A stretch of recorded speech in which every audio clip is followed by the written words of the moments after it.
Make sure you download the Woodward Sports app in the App Store and the Google Play Store today. Take Woodward Sports with you wherever you go and listen live on your phone or mobile device. Good morning, and thanks for tuning in here on the Morning Woodward Show on the Woodward Sports Network. Also featured on The Roar on 99.1, 93.5, and 94.7 HD2. Guys, happy Monday. I'm sure a lot of people aren't working today, so... Well, I'm happy for them. Enjoy the day off. But there's no better Monday than when the Dallas Cowboys lose a football game, especially the way they did. The warmth in my heart this morning. This country is going in the right direction. I have full confidence heading into 2022 that we're on the right track in this country, because the Dallas Cowboys lost again when they all said they were going to win. They won the division. Dak Prescott, $40 million guy, right? Pay him $40 million a year to go 23 of 43. That's what you pay him $40 million for. Wow. We'll get to the Cowboys at 9 o'clock. I am so excited for the show. I can't even tell you. The quote-unquote botched call by the refs at the end, or the bad job they did. Oh, kick rocks, Dallas Cowboys fans. You can't talk. You can't talk this morning. You know who can talk? All of us, because it's been the loudest it has been, I think, ever. Oh, my goodness. In the studio this morning, and there's only 5 of us. The Cowboys deserve everything coming. I enjoyed that loss for 2 reasons. One, I won my bet. And secondly, and more importantly, I just don't like the Cowboys. And when you don't like somebody, watching them just suffer the way the Cowboys did. Oh. All right, let's get into the show. We'll start with the Pistons. They played 2 games over the weekend. They split the weekend series going 1-1. Cade Cunningham ejected on Sunday. That was quite the ejection. Interesting, to say the least. So I didn't watch it live. Okay. I did not see the dunk live. But unfortunately, I have access to social media, so I saw it pretty much right away. Mm-hmm. And when I saw it, I said, well, what's the issue? He didn't point at the player. It looked a lot like the NFL, if you ask me. It looked like he pointed at the bench, if you ask me. So here I am, watching Cade Cunningham get ejected from a game, and it made no sense. Like, This is what blows my mind about today's game, is we're so sensitive to anything that could possibly happen. And the ref, what kills me about the referee who teed him up is he was standing right behind Cade. And Cade clearly pointed over the shoulder of the Suns player. It was meant towards the bench, like, hey, I know you guys saw that, you know? That one's for you guys. And we eject him for that? Yep. You used to be able to punch players in the NBA.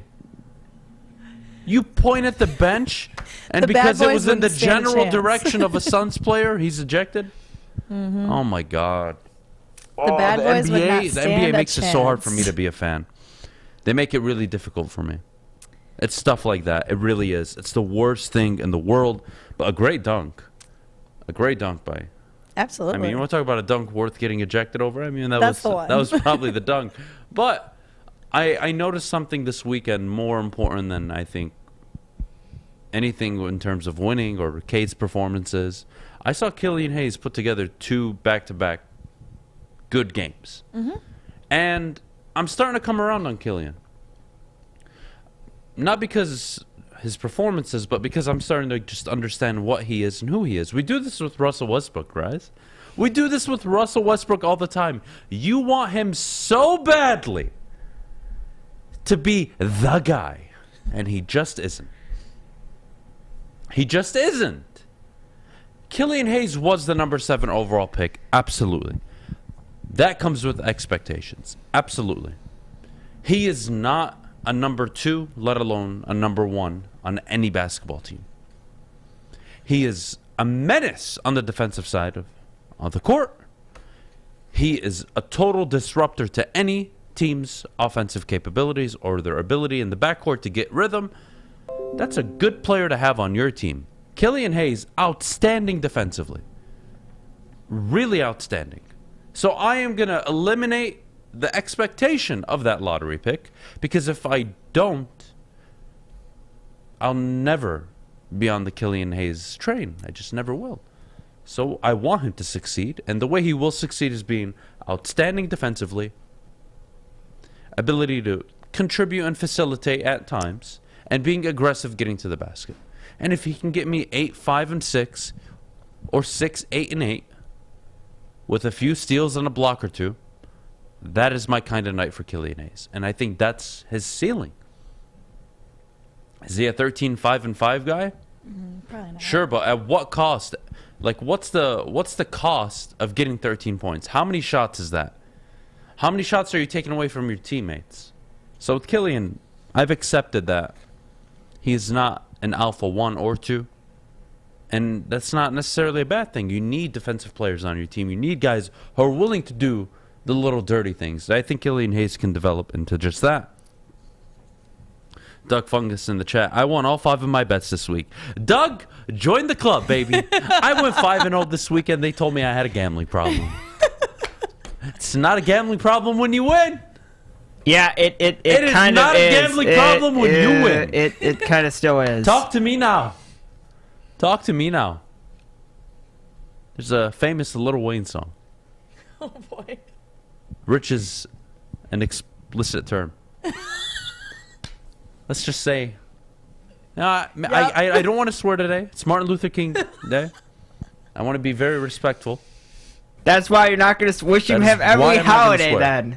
Every day should be a holiday then. Just Google it. Rich as, and it starts with the letter F. I think you guys can put one and one together. Let's just put it that way on my weekend. Anyways, Lucas Raymond ended his goal drought over the weekend, which I was extremely happy about. Goodness. The Wings beat the Buffalo Sabres 4-0, which was a long time coming. I mean, they were struggling for wins, they were struggling for goals, and it all just came together. Too. Nedeljkovic's first shutout as a Detroit Red Wing, that was great. But Raymond showed up, goal and assist, and he notched his first goal since December 1st. Mm-hmm. Deep breath. Goal slumps like that are the worst. Yeah. Absolute worst. But I'll tell you what. For me, what I saw against the Sabres is a future Vezina winner in Alex Nedeljkovic. I see a guy that can be a Conn Smythe winner, given you go on a run. Mm-hmm. And he could be the most important factor for your team's success in the postseason. So yeah, come Stanley Cup playoff time, 2-3 years from now, that guy looks like a Conn Smythe winner. That guy looks like the regular season Vezina Award winner. Mm-hmm. The guy that's the most dominant goaltender in all of hockey. And I see it. And my goodness, the Wings have a hell of a goaltender. And yes. He's young. He's young. I can't believe Steve Yzerman got him for nothing. What, a 3rd-round pick? Thank you, Carolina. Thank you. I love the Hurricanes. I am now a fan. I'm going to buy some merch. Hell, I'll buy season tickets. I'll never go. You're going to bet on them, I'm too? going to support them. I got to do something with You're the money. damn right he's going to bet on them. I'm just going to support them because they supported us in such a great way. Rasmussen looks good. The whole team looks good. Larkin has been consistent all year. But my goodness, the goaltending performance was the cherry on top. Mm-hmm. That's a Vezina winner, guys. That's what it looks like. Dude's in top 5 in all major categories, I believe, except wins. Because, well, he plays on a team that's kind of rebuilding right now. But even forget that. Save percentage, top 5. Goals allowed per game, top 5. Yeah. That's a Vezina winner. And he's on a mediocre team. Yeah. Not that the Red Wings are mediocre, but understand they're middle of the pack right now in the NHL. They have, what are they, just a few games out of the 8th seed? Come on. Yeah. He's done a great job, too. He's done a great job in the past several games. I mean, there was one game, I think it was last week, where he had 42 saves. They were shut out 3-0 before the game on Saturday, or Sunday, I believe. Mm-hmm. It was Saturday, actually. And when they were shut out 3-0, if you actually watch that game, he kept them in it the whole way. Yeah. 1-0 for a long period of time. Then 2-0. Come third period, still 2-0. Red Wings, you score 1 goal, the whole momentum shift of the game. Mm-hmm. All changes. But they couldn't. Yeah. He's been lights out. I've been so happy with Nedeljkovic. He is an absolute steal. Yeah, I think one of the coolest things, too, I think I read, his grandparents were actually in the stands for the game, for the shutout, and that was their first NHL game. So very cool for him. Yeah, I did notice that they were in the stands for it. Man, I love those kind of stories. Oh, my God, those get to me really good. Before we go to break, I do want to acknowledge, again, I'm sure you guys know, it's Martin Luther King Jr. Day. And we've come a long way.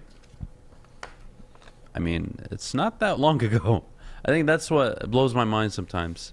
We think about World War II. 1940, it's not that far ago. What, 70, 80 years now? Just about. 60s. I mean, it's unbelievable, the contribution and the impact he made in this country at a time where I don't think anybody else could have. Who else other than him? Who else had the ability to speak in front of people that way and compel them? I mean, those people come around every 2-3 decades. You rarely see them. When you do, you got to appreciate them. So Martin Luther King Day, rest in peace. Assassinated, I believe, March 14th.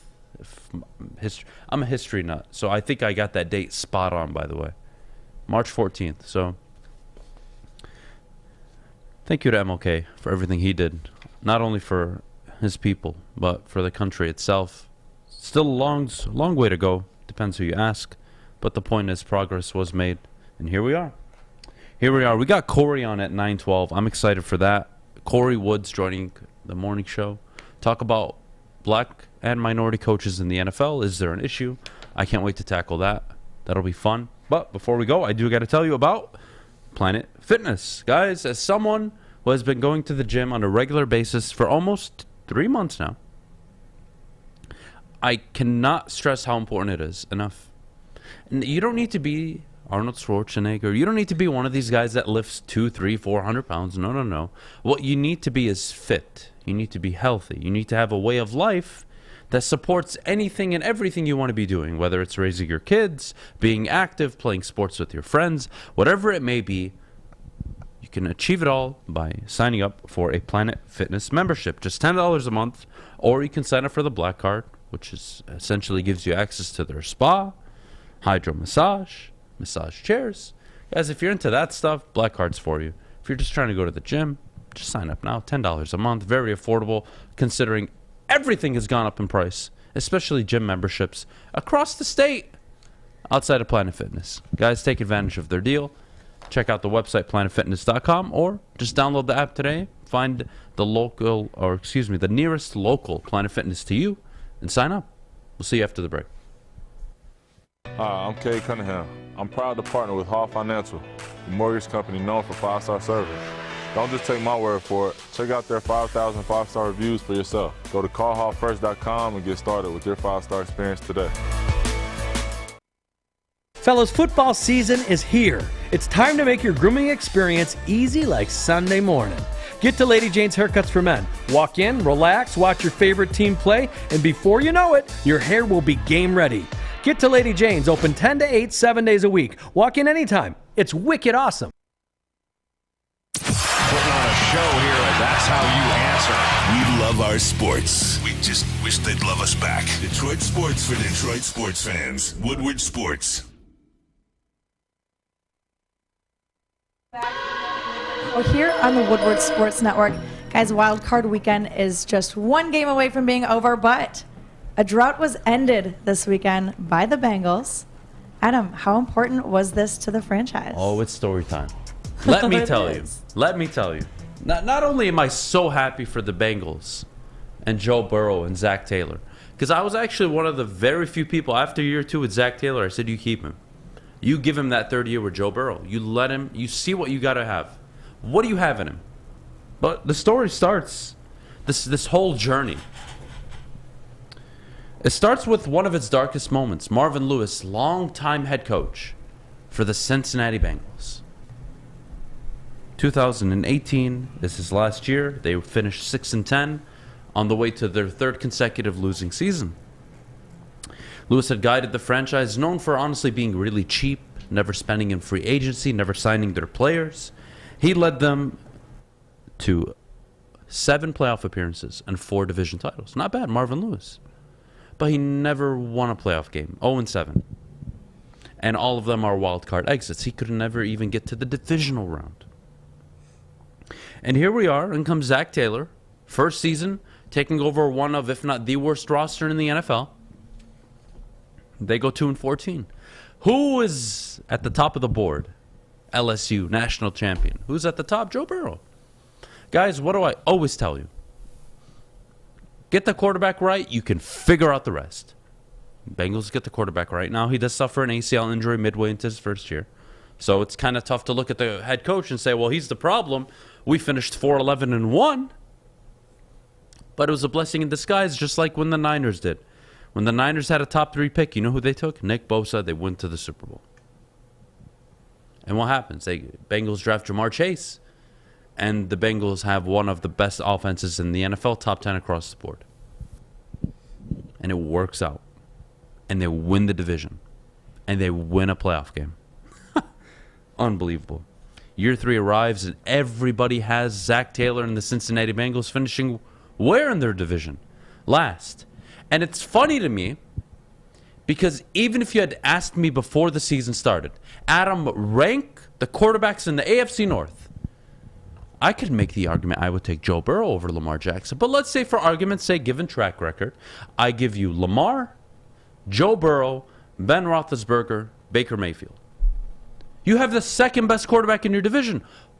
Everybody had the Bengals finishing 4th. Why? Because other teams had better rosters, right? Better rosters. Rosters matter, not quarterbacks. Yeah, how are the rosters doing, huh? 3rd, 4th, and 2nd in your division. And the Bengals won the division. With not the most complete roster, but with the right quarterback, with the offensive-minded head coach, and with the ability to win games when they needed to this year.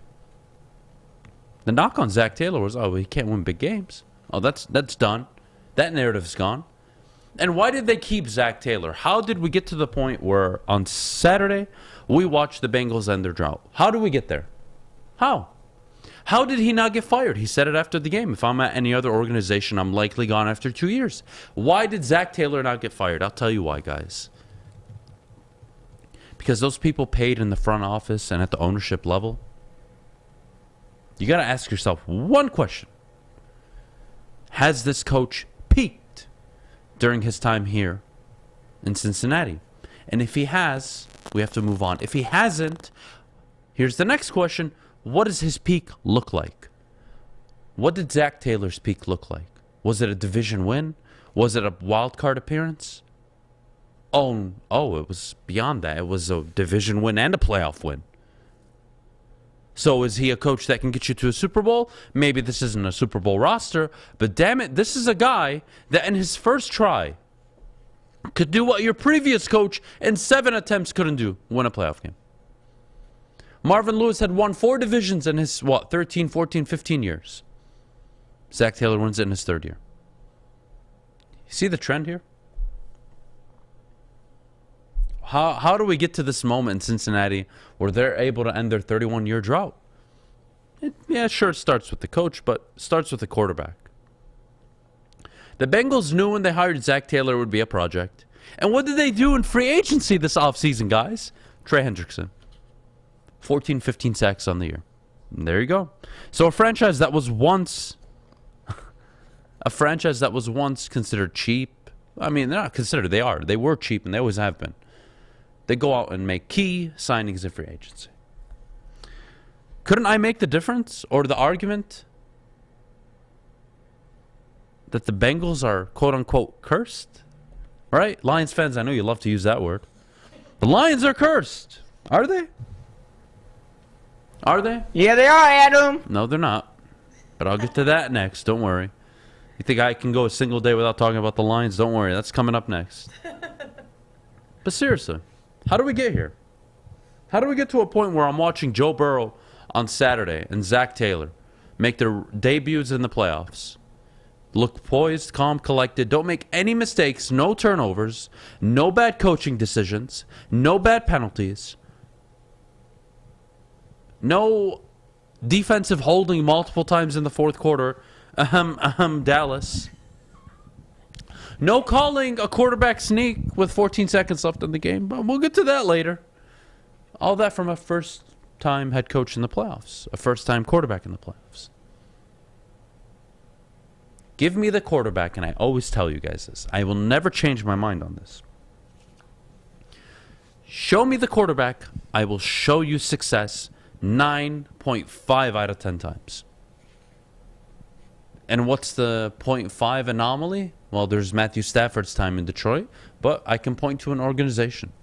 I can point to the head coaches. I can point to so many factors. But give me a quarterback, and I can figure out the rest. Look what the Lions are in. I don't want to jump too much because the Lions, I have a whole segment dedicated to them. How they can get there, when they can finish their or end their playoff drought. What are the key decisions they need to make? But the point is,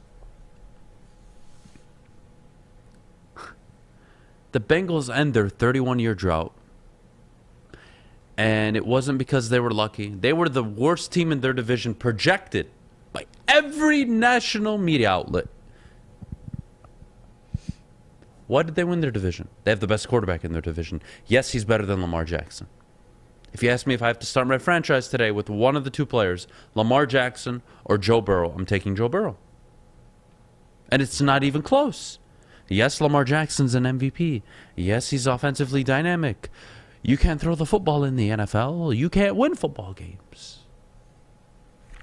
Don't believe me? Ask Mac Jones and the Patriots yesterday. Or Saturday. Oh, yeah, it was Saturday night. Ask the Patriots Saturday night how it felt to not be able to throw the ball effectively downfield and not convert on third down. And when you're relying on the run game and you're down 14-21 early, oh, you can't run the ball, can you? Isn't that funny? Doug, the Lions are not cursed, my friend. I'm telling you. And I'll get to that in 5 minutes. I'll get to that in 5 minutes if you'll be patient with me. Just be a little patient. But I hope Zach Taylor's story allows people to become more patient when and given the situation does make sense. It made sense to keep Zach Taylor, even though a lot of you didn't like it. But it made sense. Why? As a guy who thinks macro perspective, what is Zach Taylor's ceiling with my football team? I don't know. And if I don't know the answer to that, I need to give him one more year. And yes, he had 2 losing seasons before. Okay? It was one of the worst rosters in the NFL. They turned it around in 2 years, guys. The Bengals did. Which should offer Lions fans, obviously, some hope. But the point is, it can not only can it be done, the blueprint is out there on how to get it done. Maddy, they ended their 31-year drought. Are the Bengals cursed? I don't think so. I don't think the Bengals are cursed. That's for sure. I think it just takes some coaching, some finding, like you said, the right quarterback. We're on the same page with this one. You find the head coach, you get the GM, you get the quarterback. And I think this team finally got it all together, and that's how you win games. That's how you win playoff games. The Browns even turned it around. Isn't that funny? So yes, Detroit Lions fans. I'll get to the Lions next segment. 8:29 coming up in 5 minutes. But what you saw Saturday morning, or I should say early afternoon, what you saw Saturday is why you have no excuse. It's why you have no excuse. Zach Taylor, Joe Burrow, tip of the cap. To the front office and the ownership in Cincinnati, congratulations. So happy for you guys. And I was not only rooting hard for you because I bet a lot of money on you. No. I'm not that selfish of a person. No. I am selfish, but not that much. I was rooting for Joe Burrow. I was rooting for the Bengals, their story. But my goodness. Did you happen to catch the post game with Joe Burrow? Oh, I love him. Sunglasses? Those shades, though, are a problem. Oh, my God, I need a pair. Really? You would wear that? Absolutely, I would wear those. Nah, I'd kick you off the show. Okay. No, you couldn't come in the studio wearing that. What the hell is so nice about it? I don't get it. They're just fun. Oh, okay, they're fun. I like fun sunglasses. Even he said the only reason he wore them was because he thought they were really cool.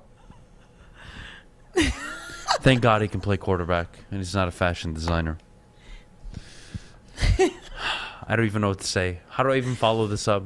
Somebody? Anybody? You know, you do know that I'm like the sunglasses queen, right?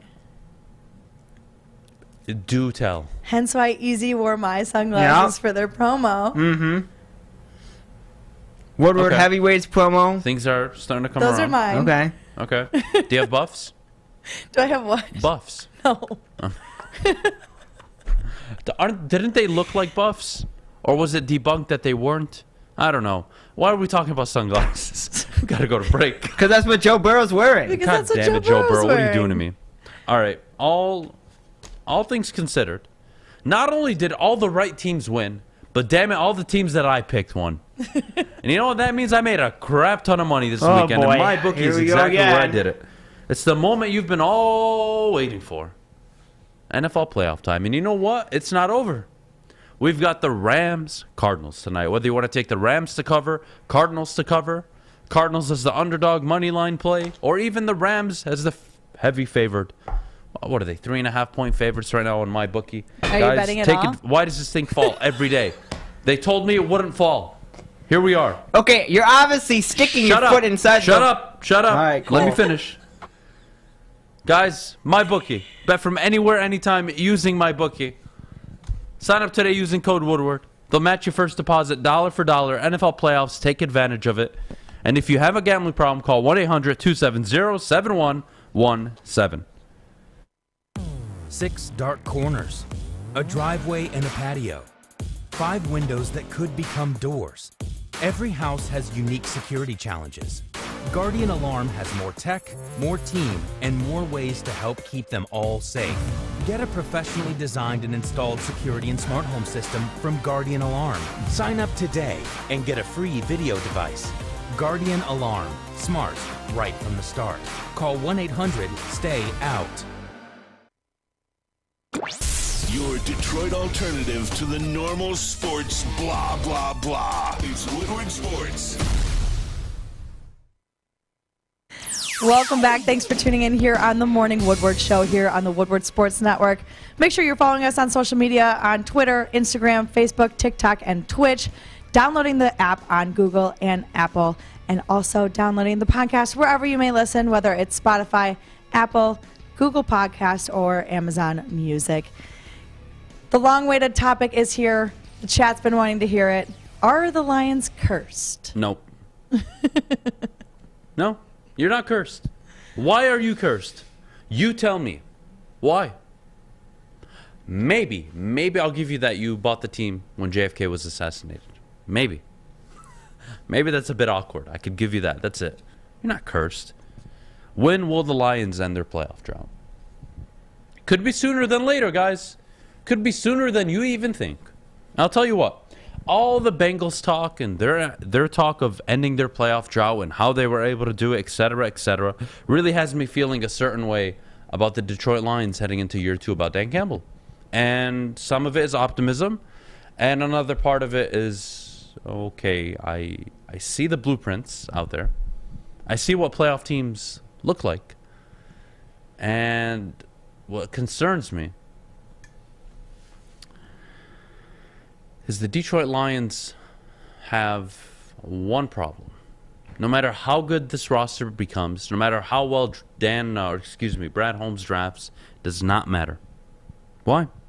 Why would I bring up such a thing? Well, because I think it's easy for all of you to say this morning, well, if the Bengals can do it, the Lions can. They did it in 31 years. Next year's 31 for us. Yeah. We'll do it. Not as simple as that. I'll tell you why. Year 2 for the Detroit Lions under Dan Campbell and this regime is filled with so many questions. Mm-hmm. And it's also filled with a friendly schedule, which means you're probably going to be winning a lot of games this year. And barring a setback in year 2, the Lions will show progress under Dan Campbell, which means heading into year 3 under Dan Campbell, it's go time. Can you win a division? Can you get a wild card spot and fight and win a playoff game? And what... Guys, I asked this question earlier about Zach Taylor, and I would like you to honestly answer it. And it may be too early, but I think it's fair to at least start the conversation.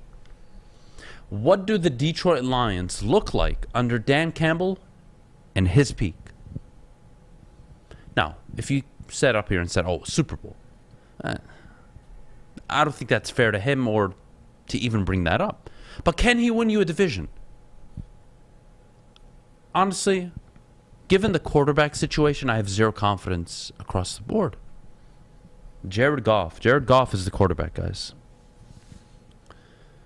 The Bengals won not because Zach Taylor is, he's offensive minded. I like Zach Taylor. Don't get me wrong. They have Joe Burrow. Guys, who are the quarterbacks in the divisional round? Patrick Mahomes, Josh Allen, Joe Burrow. Who else? Ryan Tannehill, but it's Tennessee. They're that's what you're building to be like. A good defense, good run game, throw effectively on play action. So there's your outlier. And the NFC, who is it? Kyler Murray or Matthew Stafford? Aaron Rodgers, Tom Brady, Jimmy Garoppolo. There you go. And you have Jared Goff. Seriously.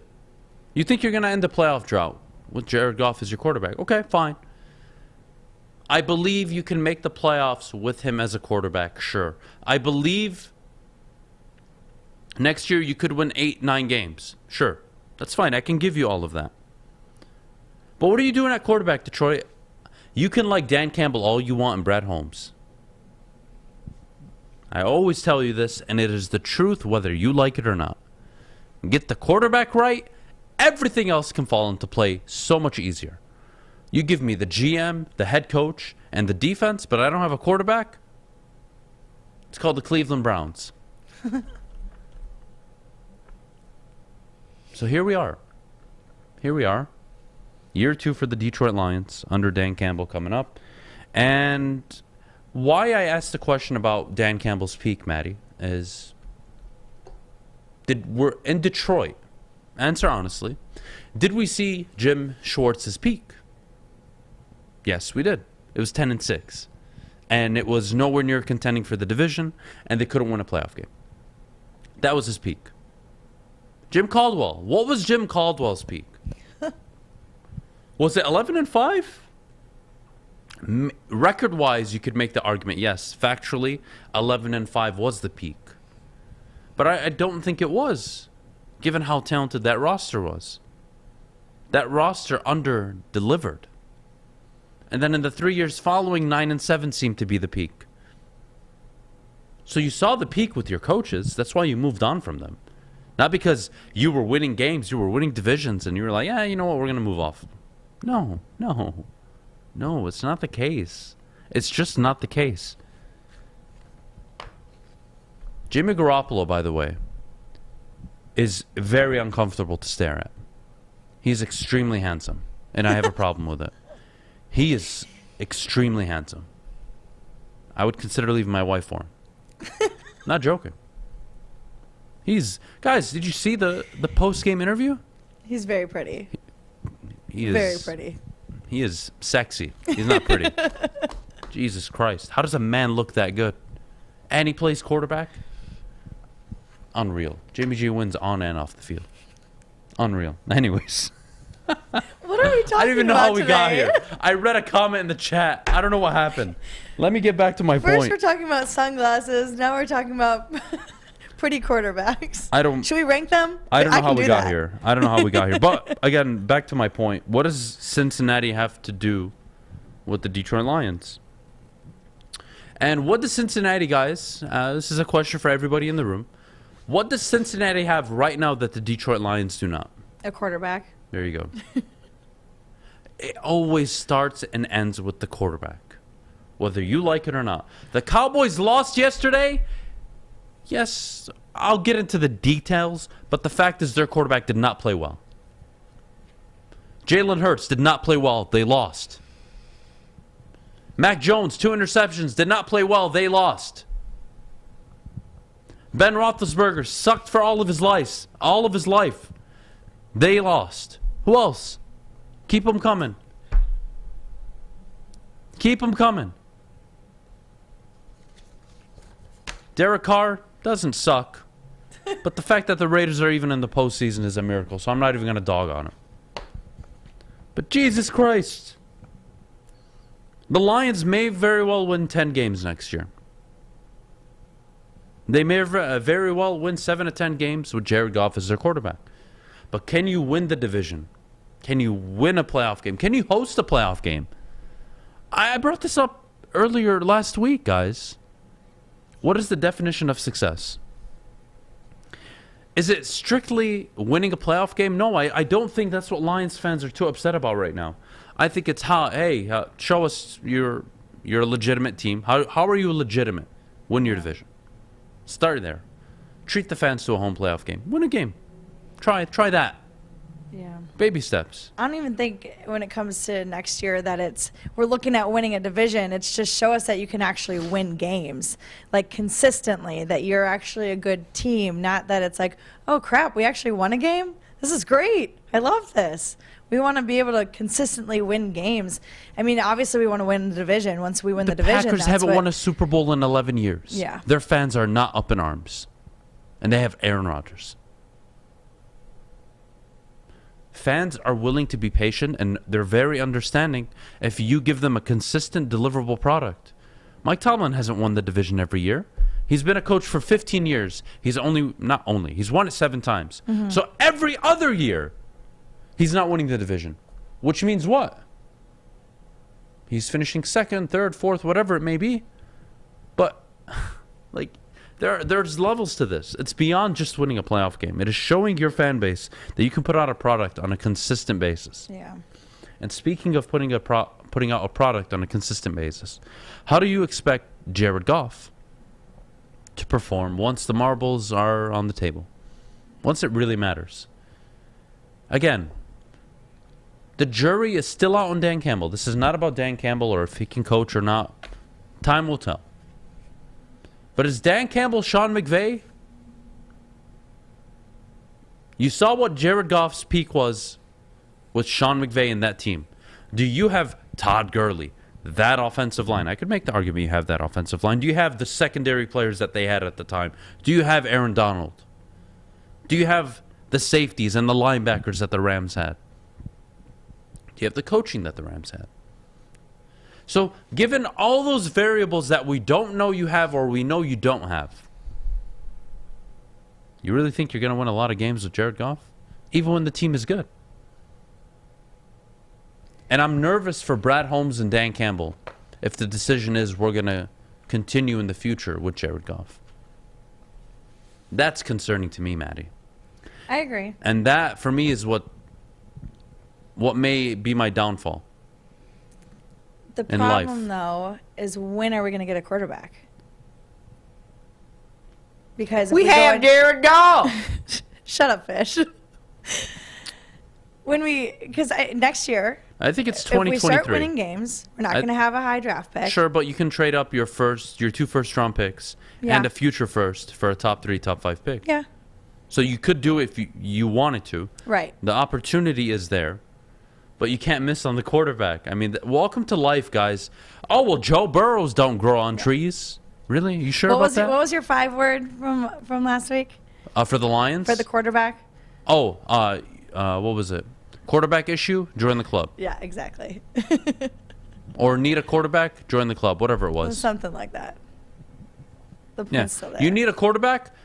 Everybody wants a quarterback. That's why they're taken so often in the first round every single year. Not because some of these guys are the best quarterbacks we've ever seen, but you can't win in this league without a quarterback. Why did the Jets move off Sam Darnold and go for Zach Wilson? Please, Zach Wilson, be a franchise quarterback. If he isn't, they're gonna suck for 5 years, 7 years maybe. You need a quarterback to win in the NFL. And as the Lions have shown, even when you have one, it doesn't guarantee that you win it all. Isn't that funny?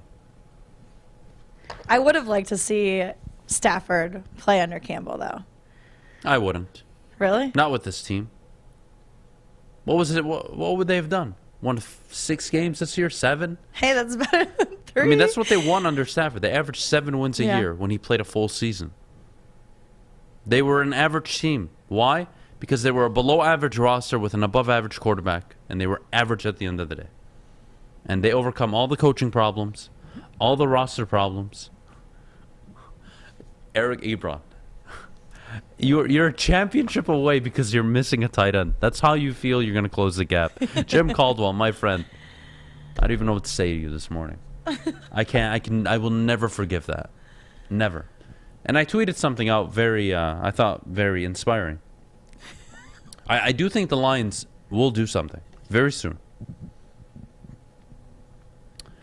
But I saw Skip Bayless absolutely melt down on Twitter yesterday. Multiple tweets, all caps, screaming and shouting at the refs. He's a big Dallas Cowboys fan, by the way. Yeah, huge. Not just big. I responded. I'm like asking myself, and I tweeted it out. I said, I wonder if I'll ever get to a point as someone who supports the Lions where I'll have a complete meltdown like that. Even when they lost in Dallas, I didn't melt down that way. I wasn't. We were robbed.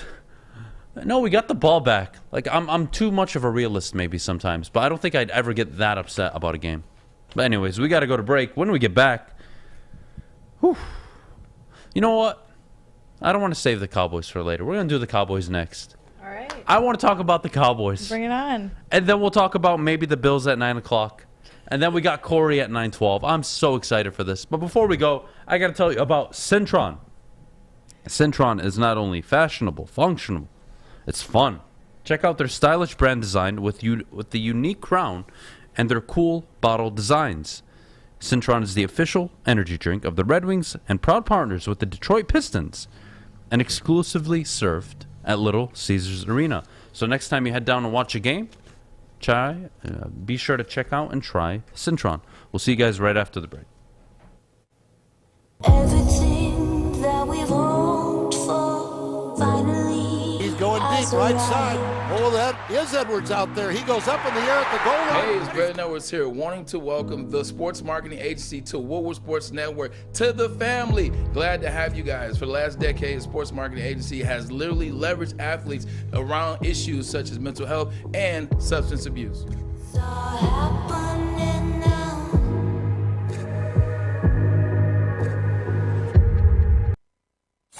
Opinions are like ear holes, and we're putting ours in yours. Well, that's not winning, Joy. It's Woodward Sports.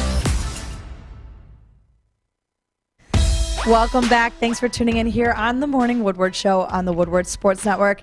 Adam couldn't wait any longer to talk about the Cowboys, so here we are, Adam. You go right ahead. How about them Cowboys? Oh, my God. I could not imagine a better scenario in my life for that pathetic franchise to suffer the way it did in their toxic fan base. Oh my God, Dallas.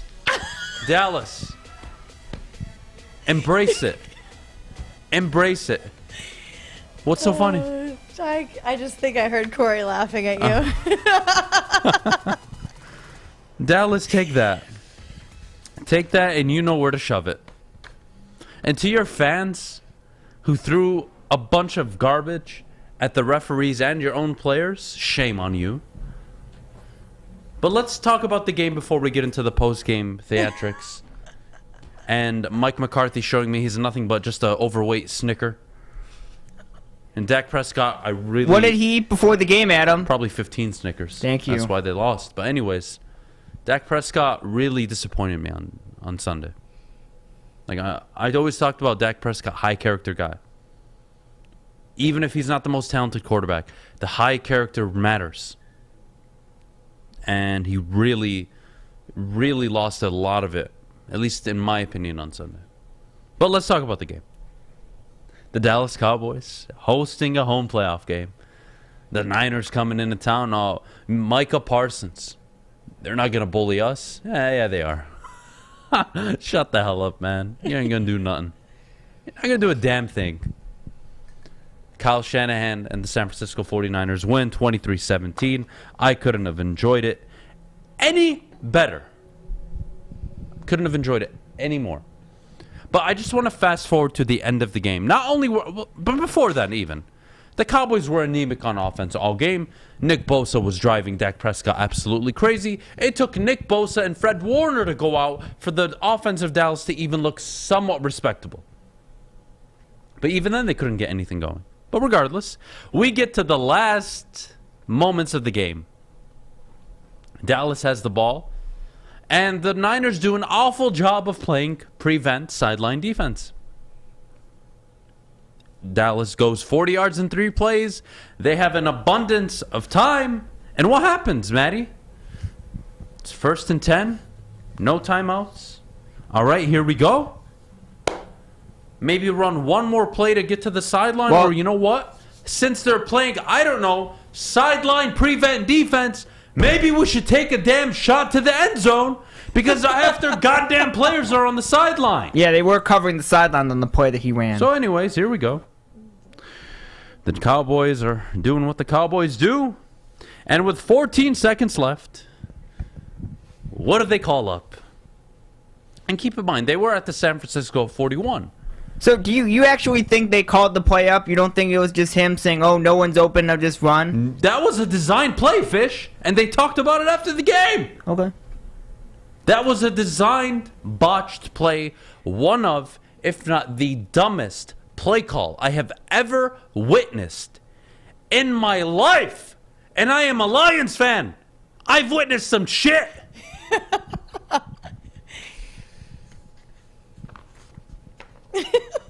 Quarterback draw. And here's why it's the dumbest play call. Not because it wasn't effective. It was. In theory, the ability to gain 10, 12 yards like they wanted to, it was the right call. But here's why it was the worst call in NFL history. When you call that play, the quarterback, the center, the offensive lineman, the wide receivers, the running backs all have to know what's about to happen. They have to go get lined up at the line of scrimmage, and they need to find the goddamn referee who's going to have to spot the ball so you can snap it. And what does Dak do? He runs an extra 5, 6, 7 yards, which blows my mind. That was already mistake number 1. But again, why the call was so awful wasn't because of what could have happened during the play, but after. And the fact that you weren't prepared to get lined up, get set, find the referee, have him set the ball so you could snap it, and you practiced it all week, you idiots, and you still couldn't execute it. That's why it's the dumbest play call in history. That's why. If I may ask you, Maddie, how were the Cowboys supposed to tie and win the game? What would they have needed to do? What kind of play would they have to have drawn up? Can you tell me? It's something intelligent. Well, no, but what, a pass play or a run play? A pass play. So they would have had to thrown the ball into the end zone, right, to have a chance. Yes. What Absolutely. in the hell are you thinking? Quarterback Dak Prescott, again, I like Dak. Great human, great story, great character. You're an idiot this morning, Dak, and I lost a lot of respect for you. Oh, well, disappointed in the fans, throwing at our players. And then when one of the reporters corrected him and said, "Oh no, they were throwing it at the refs." Oh, well, good for the fans. Really? Yeah. That's my franchise quarterback? Yeah. Get the hell out of here. I'm paying $40 million a year for that. 23 of 43, 243 yards, a touchdown and an interception. I'm paying $40 million a year for that. $90 million for Zeke to run for what? 20 yards on 12 carries? Way to go, Zeke. Way to go. That was the worst call because of all the variables you exposed your dumb football team to. And yes, Dallas, you're a dumb football team. 13, 14, 15 penalties that game. The Niners only had 3 or 4. Who's the less disciplined team? Who's the more educated team? Oh, I don't know, the Niners. They won the game. Dallas, you're dumb. You're more talented than the Niners. You have all the better options, better weapons. You had home field, and you still couldn't get it done. Oh, the ref's fault. The refs cost us, Adam. It's the refs' fault. We didn't have an opportunity to throw the ball in the end zone. No, it's Mike McCarthy's fault. It's Dak Prescott's fault. If you practice that situation supposedly all week, which honestly I'm starting not to believe, if you actually practice that all week, you would have known how many yards you needed. You would have known how many yards you needed to get into the quote-unquote comfort range to throw a ball into the end zone. But even then, you're sacrificing 8 seconds, precious time, multiple throws to the end zone to get an extra 5-6 yards. Dak, get the hell down. Find the referee. What does he do? He hands it to the lineman as if the lineman can snap it. Dak, I mean, that was... I had on the umpire shoot a man sprinting once Dak was running. Guys, look, please understand. The play call in theory to get a few yards, 7, 8, 10 yards, was smart. I have no problem with what they were trying to accomplish. My problem is with 14 seconds left. What's the average amount of time it takes to spike a ball? 12 seconds. Yeah. Sometimes you can be really fast with the 7, 8 seconds. Okay. But you're only giving yourself one attempt to the end zone. Right now, with the current clock situation, you have 3, or you go quickly to the sideline. But as I said before, they were in sideline prevent defense, which means you had 2 linebackers at 10 yards, 2 corners at 15, 20 yards, and another and another. And then you had maybe 4 or 5 players in the end zone. Okay, I'll send my 4 or 5 players. One-on-one battles all day. Oh, my God, Dallas. Dallas losing, I could argue, is just as rewarding as a Lions playoff win. Maybe I'm being a bit dramatic, and I just hate the Cowboys that much, but you get my point. The play call, in theory, worked, but that is why it's the worst play call in playoff history, in my opinion. Because you quote-unquote, you practiced it all week and in the weeks prior. Yet you didn't have the self-mental awareness to say there's 14 seconds on the clock. If we run this, I can only get 8 yards realistically, get my team set up, and maybe we have time for 2 snaps, but likely only 1. Okay, fine. We only have 1 chance. Fine. But couldn't I make the point? Isn't it more difficult to throw the ball into the end zone at the 20-yard line against prevent defense than it is from the 41 when they're trying to take away the underneath routes from you? Once you get to the 20, let's say you even had an attempt at the 20-yard line and you had 1 second left. The Niners are sending 3, and they're going to literally put everybody in a line at the red zone. Or, excuse me, at the goal line.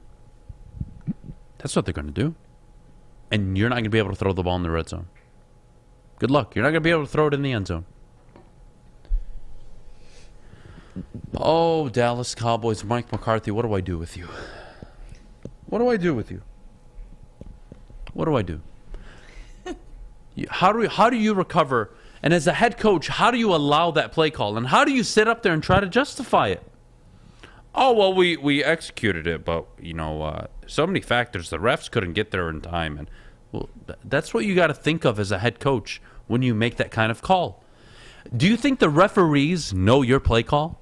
Do you think they know you're about to run a quarterback goddamn sneak and want to hurry up to the line of scrimmage? The referees are thinking one of 2 things. You're going to throw the ball into the end zone, so they're going to have to watch very carefully for defensive pass interference, or you're going to go to the sideline like you had done for 3 straight plays. What if they actually did that, though? What if the Cowboys told the refs exactly what they're doing so that the refs know what, is that smart or is that stupid? Or it doesn't matter. Even if they did, clearly didn't execute. You have to execute. Dak Prescott didn't know the rules. Mister, we practiced this all week. If you practiced that all week, numbnuts, just maybe, your quarterback would have known who he had to give the ball to. Well, they probably didn't have a ref in their practice game. What the hell are you practicing? Fish, whose job is it to set the ball before every snap? The referee or the umpire. You don't practice that in quote-unquote practice? without knowing the rules. I mean, he obviously seemed very comfortable handing it off to his lineman. You saw how quickly he handed That's how it off stupid to he his. is. Yeah. It's a boneheaded decision. We practiced for it weeks leading up to the game. Are you sure? I don't believe you. He could just be lying just to make people feel less bad that they made that stupid decision. All right, here are all the Kellen Moore people. Dude, Kellen Moore is the OC. He drew that play up and called it. Quit blaming Mike. Excuse me? I am the head coach. I veto anything the hell I want. And it is on Kellen Moore as much as it is on Mike McCarthy. But Mike McCarthy is the head coach. Stop it. Nobody sits there and blames OCs and defensive coordinators for teams losing games. No. Head coach. Stop it. Stop it. Stop with the nonsense. Head coaches are held accountable at the end of the day. Welcome to the NFL. You don't like it? Go cry me a river. Go watch the WNBA. Go watch cricket. Go watch golf. Hey. Don't watch the NFL. Don't watch the NFL. You don't like it? Too bad. You get paid millions of dollars to be a head coach in the NFL. You take the responsibility at the end of the day, not your offensive coordinator. Sorry. McCarthy is an idiot. When you run that quarterback play, again, that draw, that worked. You better be damn ready for everything that happens after. The Cowboys were, and that's why they're getting criticized this morning. Because their own players, who they allegedly practiced this play multiple times, their own players were not ready to get the ball snapped, get the ball in the referee's hand immediately, get down in enough time. That is the Dallas Cowboys, and that is what Mike McCarthy will be held accountable for. Whew. It's a lot. Maddie, what did you make of the call? You know what? I thought it was stupid. I really did. I was watching the game and I was like, what is happening here? It looked like absolute chaos, which it was. And you're sitting there and you're like, why is anybody confused? Why are you trying to do this on your own?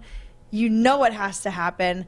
There's a lot of jokes happening after the fact saying that was the best blocking the Cowboys had all game was when they blocked the ref from getting to the football. But I couldn't believe it. I can't believe that's the way you were going to lose the game, especially in a time crunch like that. Yeah. I'm not going to lie. I wish you guys could hear this. The greatest single thing in the history of Woodward Sports is happening right now, and none of you know what's happening. Yeah. Kory Woods is 3 studio rooms down from us. And you can hear him hysterically pissing himself listening to the morning show. It is the funniest thing I've ever heard in my life. My favorite thing. His laugh brings joy to life. We're bringing on Kory in, 13, 14 minutes? I can't wait. Yes. It's going to be a good conversation, but we got to go to break. Top of the hour coming up. We're going to talk about Bills Mafia. The Bills dominated the New England Patriots on Saturday night. That was a tough game to watch if you're a Patriots fan. If you're a Bills fan, hell yeah. But before we go, I got to tell you about the Folding Warehouse. The Folding Warehouse is home of the original football bowling pin game called Folding. Host your corporate party, team building event, or just come in with family and friends. There are 2 ways to play. There's $10 unlimited open play, or you can reserve a private lane for $120 up to 2 hours. They have 100 beers, $2 Mystic Beer Machine, and multiple bars throughout the facility. Bring your own food or have it catered. Visit foldingwarehouse.com. That's foldingwarehouse.com. Okay, you thirsty little spin goblins. I want you to pedal into the next dimension. Spin it! Spin! Spin! Uh-oh! Carmen's falling behind. Let's give her the hiss of shame. Spin! Spin! Spin till you bleed! Don't ride the bike of shame. Come to Planet Fitness and find your own lane with tons of equipment, free fitness training, and no hissing. Join today for just $10 a month. What's the over-under? Should I tease? Who is the lock of the night? Make sure you're watching Woodward Bets to get the latest in sports betting and more. Woodward Bets daily on Woodward Sports. Welcome back. Thanks for tuning in here on the Morning Woodward Show on the Woodward Sports Network. Also featured on The Roar on 99.1, 93.5, and 94.7 HD2. We're talking Bills Patriots. This was my favorite game to watch this weekend. How exciting for the Bills. If this table wasn't so perfectly made, and well constructed and built, tough. Bills Mafia jumping on those I tables. would have jumped from the ceiling through this table right now, baby. Bills Mafia. One of these, you know what? I'll make a deal with everybody. Monday? Next Monday? If the Bills get to the AFC title game, okay, I will jump through a table live on air. Ooh. I will bring in a table and I will jump through it live on air. Deal? My yes. God. I love how you said you bring the table. Normally you have me bring. No, I'll bring the table. stuff. I actually have one at my house that's like That small will enough. require him to remember the table. Well, I will try to contact you 8 billion times, Well, but we all know how show up that to my went. house that morning. Okay, I can do that. Anyways, the Bills played the Patriots on Saturday night, if you guys couldn't tell.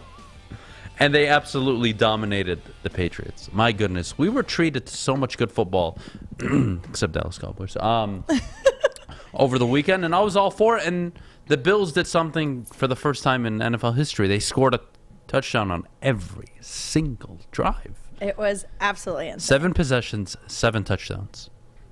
I couldn't believe what I was watching.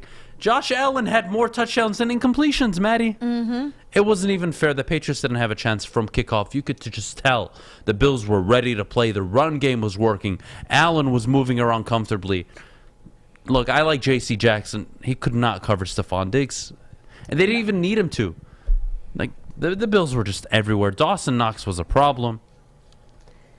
My goodness. My favorite play of the entire weekend came from this game. Micah Hyde's stolen touchdown. I had to watch that over and over and over again because I couldn't believe what I was watching. Well, how in the world did you see that? I'm sorry, that's not something. Walk me through what you're so upset about. I'm not upset. Okay. No, I love it. I loved every minute about it. It just was like I had to watch it over and over again because I couldn't believe what just happened. And you're sitting there and you're watching him ready to catch the ball, and it's like, nope, gotcha. I'm like, wow, mind blown. I loved it. The Bills secondary is one of the better secondaries in all the NFL. And it showed, obviously, against a rookie quarterback. Look, if you really thought a rookie quarterback and Bill Belichick were going to walk into Buffalo in these circumstances, in that weather, and find a way to win that game, it would have taken a Herculean defensive performance. The Bills were focused. They were on top of it. They were ready. And they were physical. I mean, they did everything the Patriots do. Run the ball effectively, win the turnover battle, hit some big plays. That's what the Bills did. They just played literally what the Patriots have been doing all year. That's all they did. And now I'm not sure who the Bills play in the next round. I want to say it's the Titans, correct? Yeah. I believe they got the Titans, so that's ahead of them. But, guys, the AFC will continue to run through the Bills for as long as Josh Allen is there. He is the best quarterback in that division.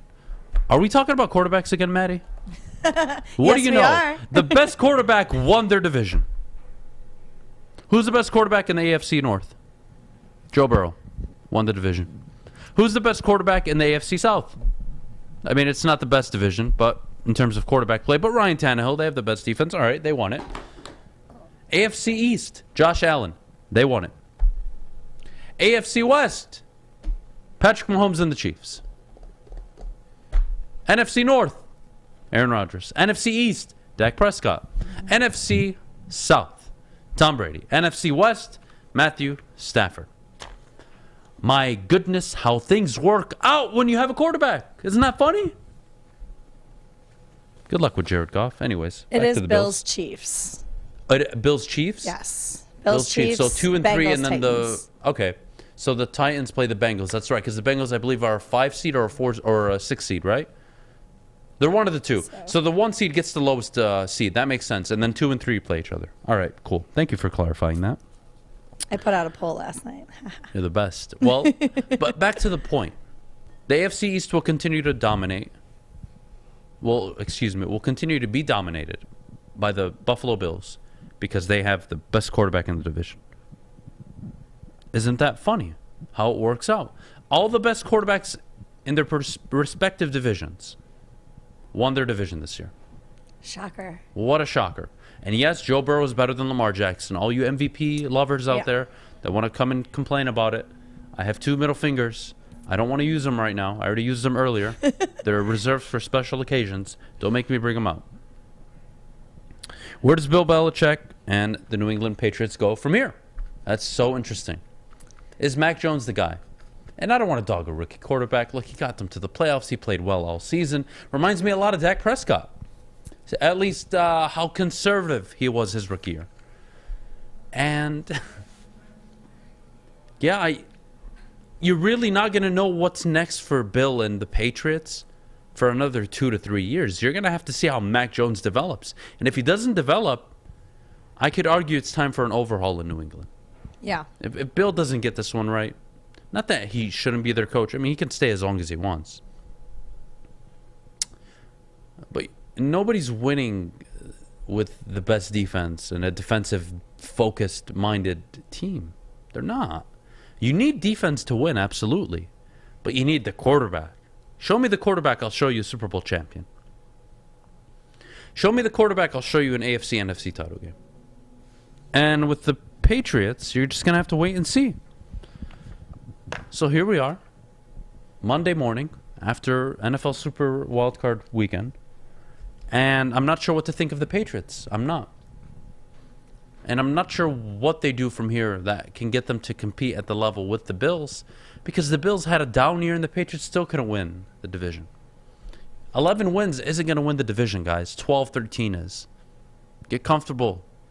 12-13 from the Bills for the next 5, 7, 10 years. Expect it. I just saw a comment in the chat. I'm not going to lie. It's probably the funniest thing I've read in a minute. Mac Jones is fascinated with cold weather. Did you guys see what Mac Jones was doing in the early first quarter? Maddie, did you see or no? No, I didn't. I'm going to give you a visual representation. I want you to keep in mind it's like -3 degrees outside. Right. It was freezing. His OC is, or not his OC, his quarterback coach is sitting right next to him. They're going over film. And as the OC is looking down at the tablet, Mac Jones is looking literally directly in front of him. He's like blowing. He's blowing air. And this kid's like fascinated with it. And you can like see it in his eyes. He's like,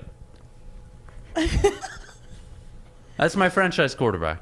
It is one of my favorite things to watch. We're playing a wild card game. Show up to the game in like no clothes. They're showing up without shirts on and all this stuff. And it's one of my favorite things because it's hilarious how comfortable you get with the cold. I'm comfortable with the cold. I still haven't worn a coat.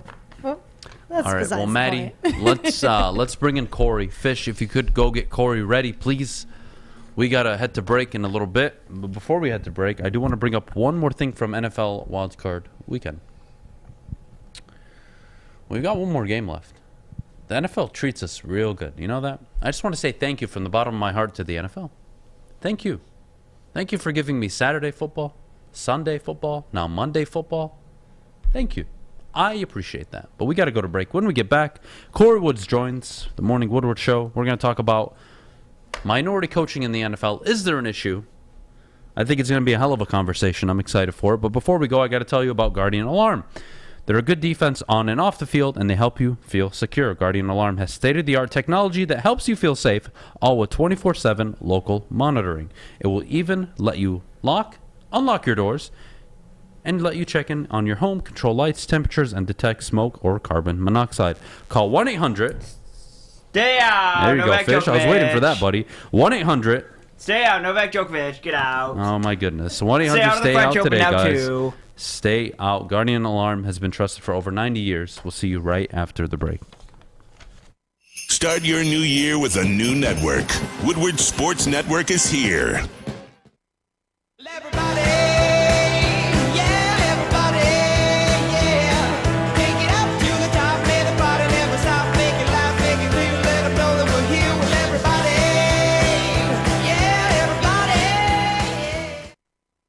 Hi, I'm Kory Cunningham. Working with Hall Financial to purchase my first home was easier than I could have ever imagined.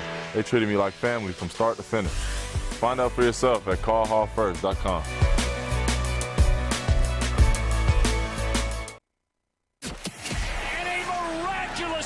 Follow us everywhere. Just search Woodward Sports on YouTube, Facebook, Twitter, Twitch, IG, and more. Welcome back to the Morning Woodward Show here on the Woodward Sports Network. We're about to bring in Kory here. Adam, what are we talking about this morning? Ooh, we're going to talk about not only is there a minority coaching issue in the NFL, but is there Kory, how do you want me to bring this up?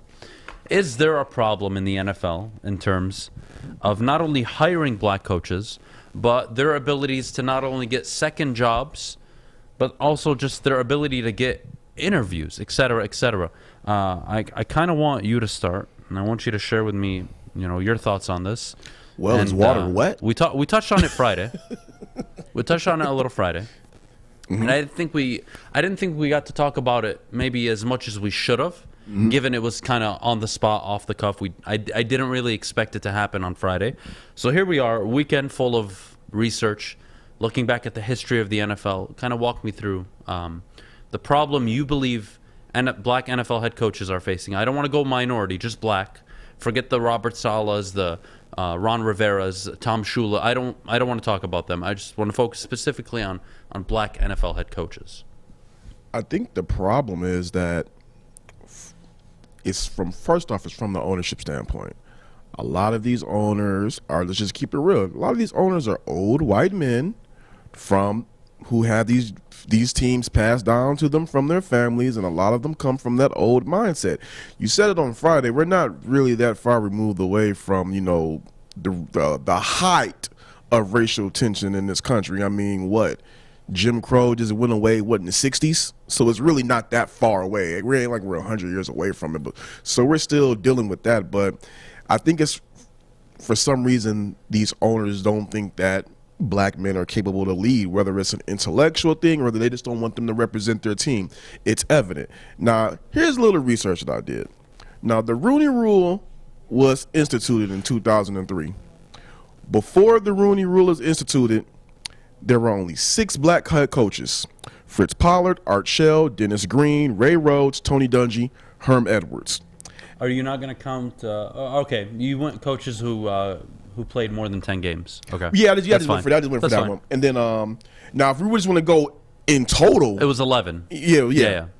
Now, after the Rooney Rule, there were 15. Now I think there were 21 head. There were 21 total black head coaches in the history that that were hired, not interim coaches, not interim, not midseason, not interim, not midseason. 21 hired black head coaches in the NFL's history. Only 10 of them have had multiple jobs. It's pretty damn bad. I don't know what the issue is, but again, I think it's really that racial tension thing is still there. So I don't know. I mean, I got more stuff I can go off to. Like, now I want to go into this. I want to go into some of these head coaches that have gotten raw deals. First off, let's get this out the way. Detroit Lions actually have blood on their hands about this with this whole Rooney Rule thing. When the Rooney Rule got started in 2003, guess who were the first ones who violated it? The Detroit Lions. They went ahead, after they fired Morningweg, they went ahead, hired Steve Mariucci. They said that they could not get any black head coaches to interview with them because they thought it was a foregone conclusion. But nonetheless, they still got popped for it. Now, I'm going to go into these head coaches that I feel got a raw deal. First, I'm going to start with Jim Caldwell. Now, here's what I'm going to say. We'll start with Jim Caldwell. And I wrote down my notes so I can go ahead and stay on track, everybody. When he was with the Colts, granted he had Peyton Manning. I don't care about that. You got good players. That's what the league is all about. You got good players. You're supposed to win. 14-2, Super Bowl appearance, lost to the Saints. Peyton Manning did not play one of his greatest games. Next season, 10-6, lost to the Jets in the wild card. After that, went 2-14.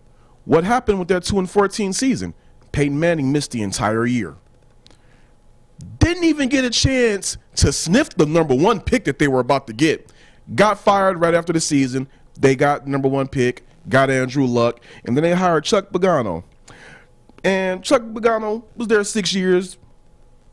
Didn't do nothing special. But I think they got to the AFC title game year 1. They got the AFC title game year 1. But yeah, I mean, you got a guy who went Here's my problem with Caldwell. Mm-hmm. Here's my problem with the Caldwell scenario.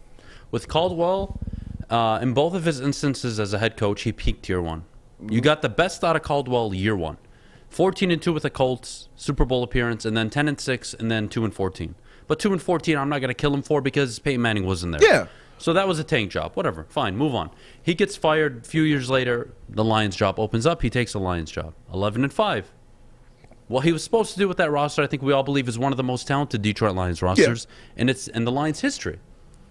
And then it's 7-9, 9-7, 9-7. And now this is where I want to offer you my perspective. Okay. As if I'm in the front office or I'm in the GM or I'm an owner, when I'm making a decision on who I want to hire, your potential and your peak is something I look at. And I talked about this earlier about Zach Taylor.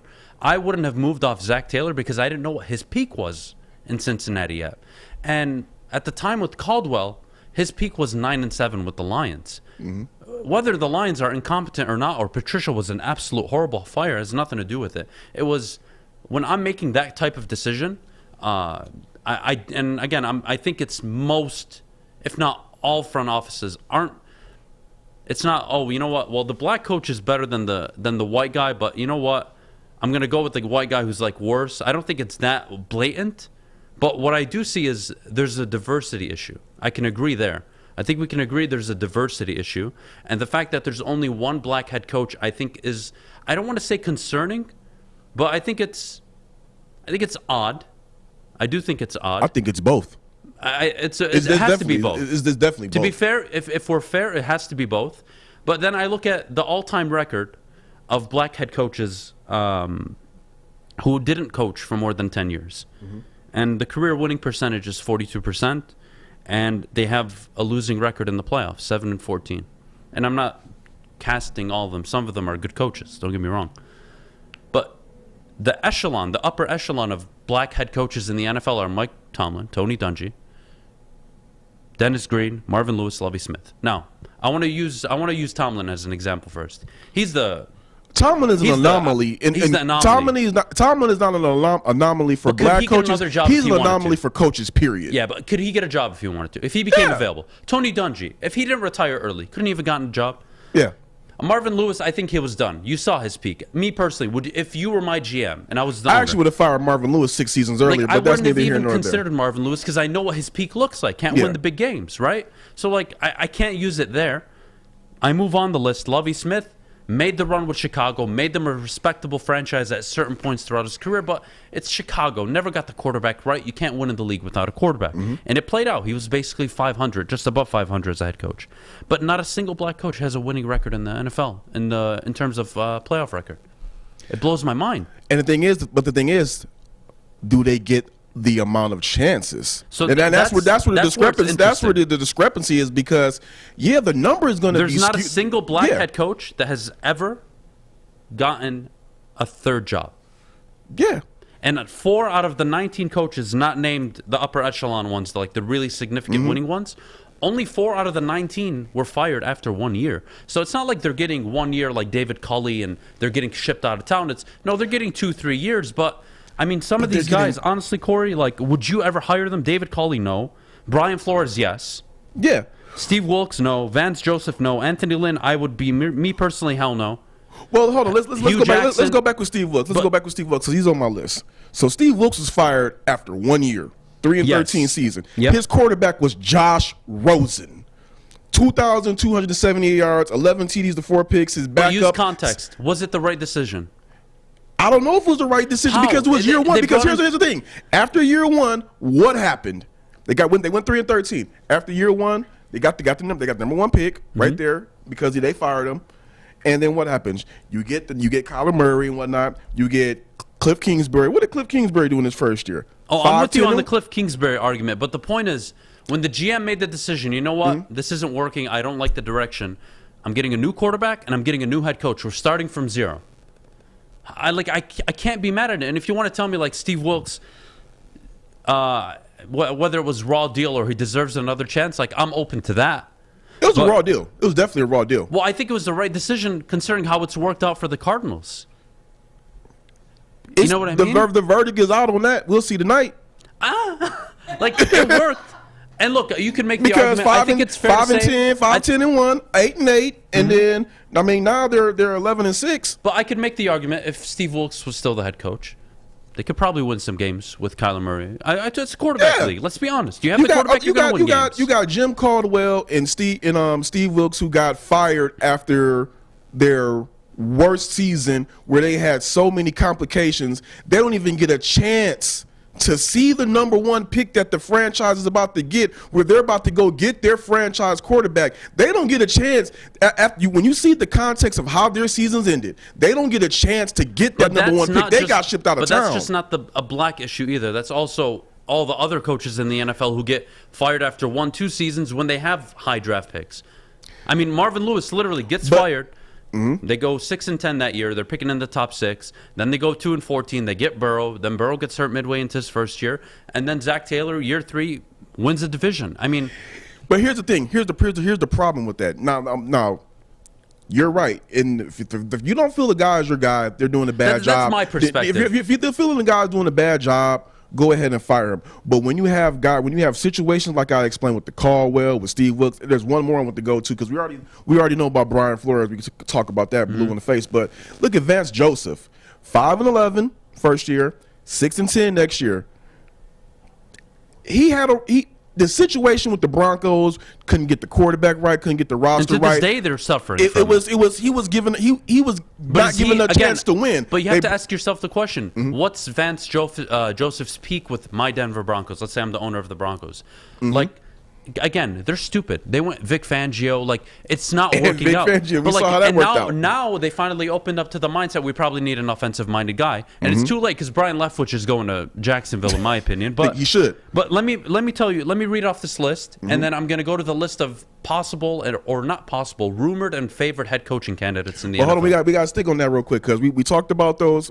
We went down the underwhelming record for some of those black head coaches. Let's go off of some of the white coaches who are one underwhelming and they're keeping their job. Let's go off for some go-to recent ones. Joe Judge, 6-10 first season, 4-13 this season. They're regressing. They're clearly regressing. He's back for another year. Matt Rule. But then they fired him. They finally got rid of him. Then they fired him. They finally fired him. Yeah, because fired him. public was like, "What the hell are you doing?" They had to get rid of him. Matt Rule, 5-11, 5-12, lost their last 7 games. He's returning next year. We can go back a little bit further to another guy. I think he's the poster child of underwhelming white coaches. Norv Turner. Let's look at what Norv Turner did with his 6 years with Washington. 6 seasons. He was there 7 seasons. It took him 6 seasons to get to his first playoff. Lost. Came back for another year. Then he got fired. Went to the Raiders for a couple of years. Got shipped out quickly, but the Raiders always ship coaches out quickly. What's the life cycle? What's the average life cycle of a head coach in the NFL? It's about 3.5 years. And realistically, that's getting less and less given the age we live in with social media. But let me deviate. We have 4 or 5 minutes left, so I want to deviate and get to the potential head coaches because I do want to show. I think we're making progress, at least in the future. It's not maybe to the level people want, but. Anthony Lynn, I wouldn't hire him. Hugh Jackson wouldn't hire him. Todd Bowles, I think jury's out, but 26-41 in your career, it's going to be tough to get a job. And again, we're an offensive-minded game. Leslie Frazier, even 21-32, never won a division. Perry Fewell, I wouldn't even count. Raheem Morris, I think, is going to be up for a job soon. Yeah, he's the defensive coordinator right now. Jim Caldwell, I'm not a fan, but maybe that's just my personal bias. Mike Singletary, I wouldn't hire him. Romeo Cornell, I don't know how the hell he had a job. I mean, like I don't know how any Patriots assistants get head coaching jobs in general. Point, that's regard. I hope the Matt Patricia thing is a sign Gerard for everybody. Mayo, he's going to get a look. Brian Flores, he was the anomaly out of those. But I mean, I guess for me in general, it's just that these we wouldn't want to say like, okay, we're seeing some progress. We're not seeing progress because these guys are not getting the chances to even see what they're able to do or not doing. That's the perfect word now, though. So now are black coaches in the NFL getting chances? And I want to start with the one that's really frustrating because something has to give, Kory. Eric Bieniemy, I'm not sure what the hell's happening if he doesn't interview well or there's something people aren't saying publicly or he just doesn't even want the jobs. But like how this guy for 3 years has been a front runner in almost every other job. I think not interviewing well is a cop-out.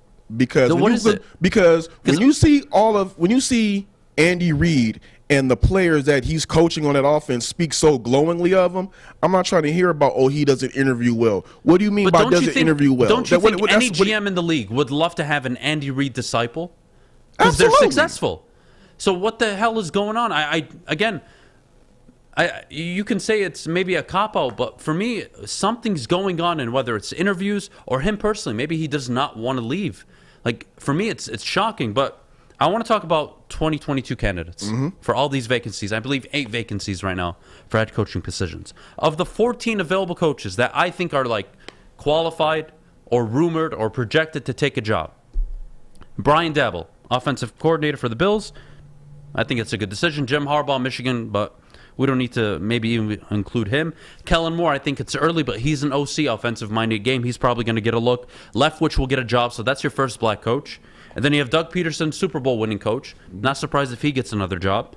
Raheem Morris, defensive coordinator for the Rams. Patrick Graham, defensive coordinator for the Giants. I think he's probably a good candidate for the Giants to take over. But again, offensive-minded game. It's tough to break into the league as a defensive-minded guy. Even Brandon Staley, look at him. He underperformed year one. Defensive-minded guy. You went 9-8 with Justin Herbert as your quarterback. That's not good. It's not. Gerard Mayo, linebackers coach. Eric Bieniemy. And then you have Tim Brown, I believe. But of the 14 rumored, like really potential rumored head coaches in the NFL or projected to be head coaches, 6 out of the 14 are black. That's almost 42%. Yeah, but the thing about it is, are they going to get actual looks, or are they going to get the Rooney Rule? Hey, we checked them off and then we kick them to the side. Here's my question to you. Do we both agree Leftwich should get hired and probably will get hired in Jacksonville? He has to. He should be hired in Jacksonville off of so many different things. If you're running one of those organizations that have, let's say Miami. Let's say you're running Miami. Are you taking Brian Daboll or Kellen Moore or Raheem Morris or Patrick Graham or Eric Bieniemy? I'm taking Bieniemy. But like, you'd have to interview Bieniemy and get to know him. Like, that's my thing with Bieniemy. I mean, I wanted him on the Detroit Lions, and for some reason, we're 3 years removed now of Bieniemy being the top of the talk of the town, and he doesn't get a job. And I get why people would be comfortable saying, "Well, like, he's black, that's why he's not getting the job." But I'm sitting here like, honestly, at this point, if I'm an owner, and maybe my perspective is so naive, but if I'm an owner or a GM, I could give a rat's ass what you look like. If you win me football games, I could care less. And you know what? I want to say, and I want to get on one thing real quick because I see the chat. They're saying that Eric Bieniemy has a checkered past. Urban Meyer hired a dude with a with a checkered past with racism, and he still was able to coach to start the season. So I don't want to hear that crap about Bieniemy's past. What conclusion do we get to? Actually, wait 1 second. What time is it? 9:28. Let's go to break. When we come back, we'll continue. I do want to finish and find a conclusion to, one, what is the problem exactly? Have we made progress? And what does the NFL look like in the future where you can say, all right, the game is more balanced? So we'll get to that after the break. Before we go, I do got to tell you guys about Lady Jane's. Guys, visit Lady Jane's. Open 7 days a week. Walk in anytime, any day of the week. Get your hair cut. You'll look amazing. Phenomenal stylist here. Get the... Of course, the neck lathered shave. I know you guys Hot like lather neck shave. Hot lather neck shave, guys. That's where it needs to be. But anyways, listen, football season, guys. Be game ready. Get your haircut at Lady Jane's. Open 10 to 8, 7 days a week. Walk in anytime. It's wicked awesome. 6 dark corners, a driveway and a patio, 5 windows that could become doors. Every house has unique security challenges. Guardian Alarm has more tech, more team, and more ways to help keep them all safe. Get a professionally designed and installed security and smart home system from Guardian Alarm. Sign up today and get a free video device. Guardian Alarm. Smart, right from the start. Call 1-800-STAY-OUT. Go! Detroit Sports on Demand. DeAndre Swift, he's going to take it all the way for the touchdown. Kory triple. Make sure you download the Woodward Sports app today. Take us with you everywhere you go. Search Woodward Sports Network or WSN Live. Welcome back to the Morning Woodward Show here on the Woodward Sports Network. We're continuing a conversation. I'm joined by Kory Woods. What's up, man? What up? Good morning. Action-packed Monday. Minority hiring issues in the NFL. So we've already talked about it. I do want to continue it, and I do want to find a conclusion because over 70% of the NFL players are black. Mm-hmm. And what does that mean? In theory, just in theory, when they retire, they are well off.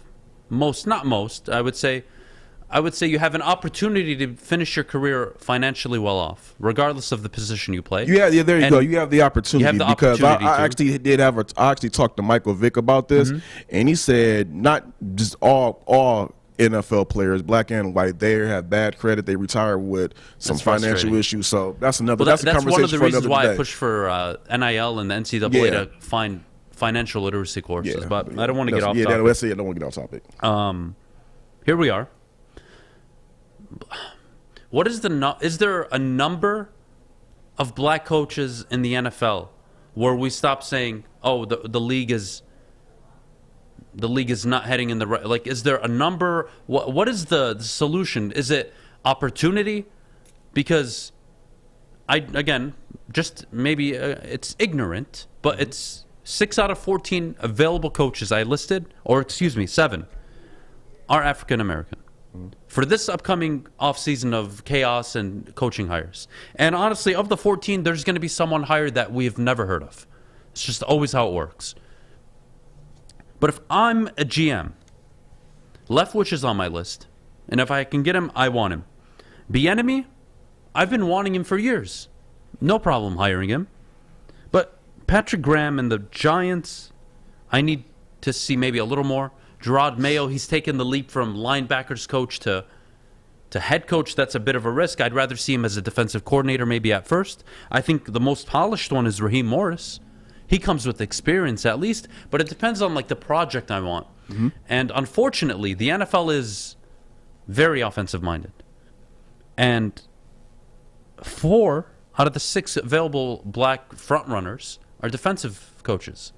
And I want to know the solution, or to the point where we can sit and say, all right, we're making progress. Because in the 70-year history of just football, not just the NFL, there was only 11 coaches that were black hired prior to Mike Tomlin.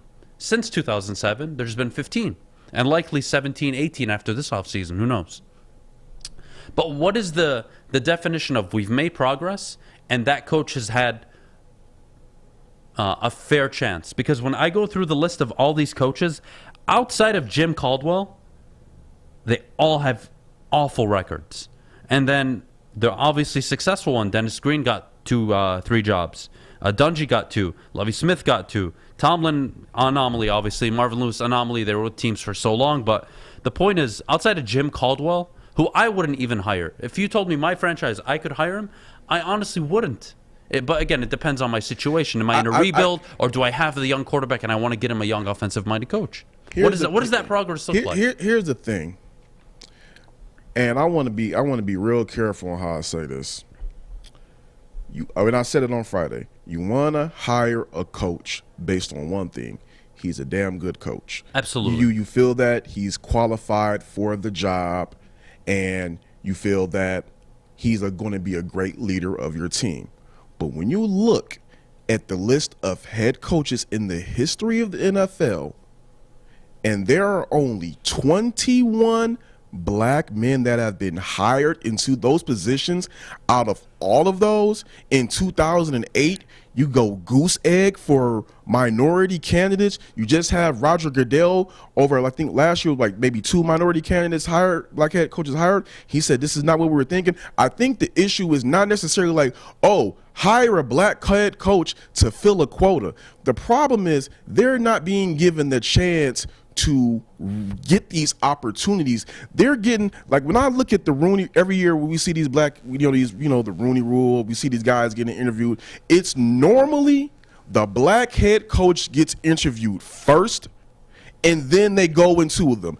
I'm not being funny. If you really go back and look at some of these, they interviewed this guy, they interviewed this guy. The first guy is usually the black guy. And like I said, it was like I gave the movie and the movie reference. They get him out early. They kill him off first.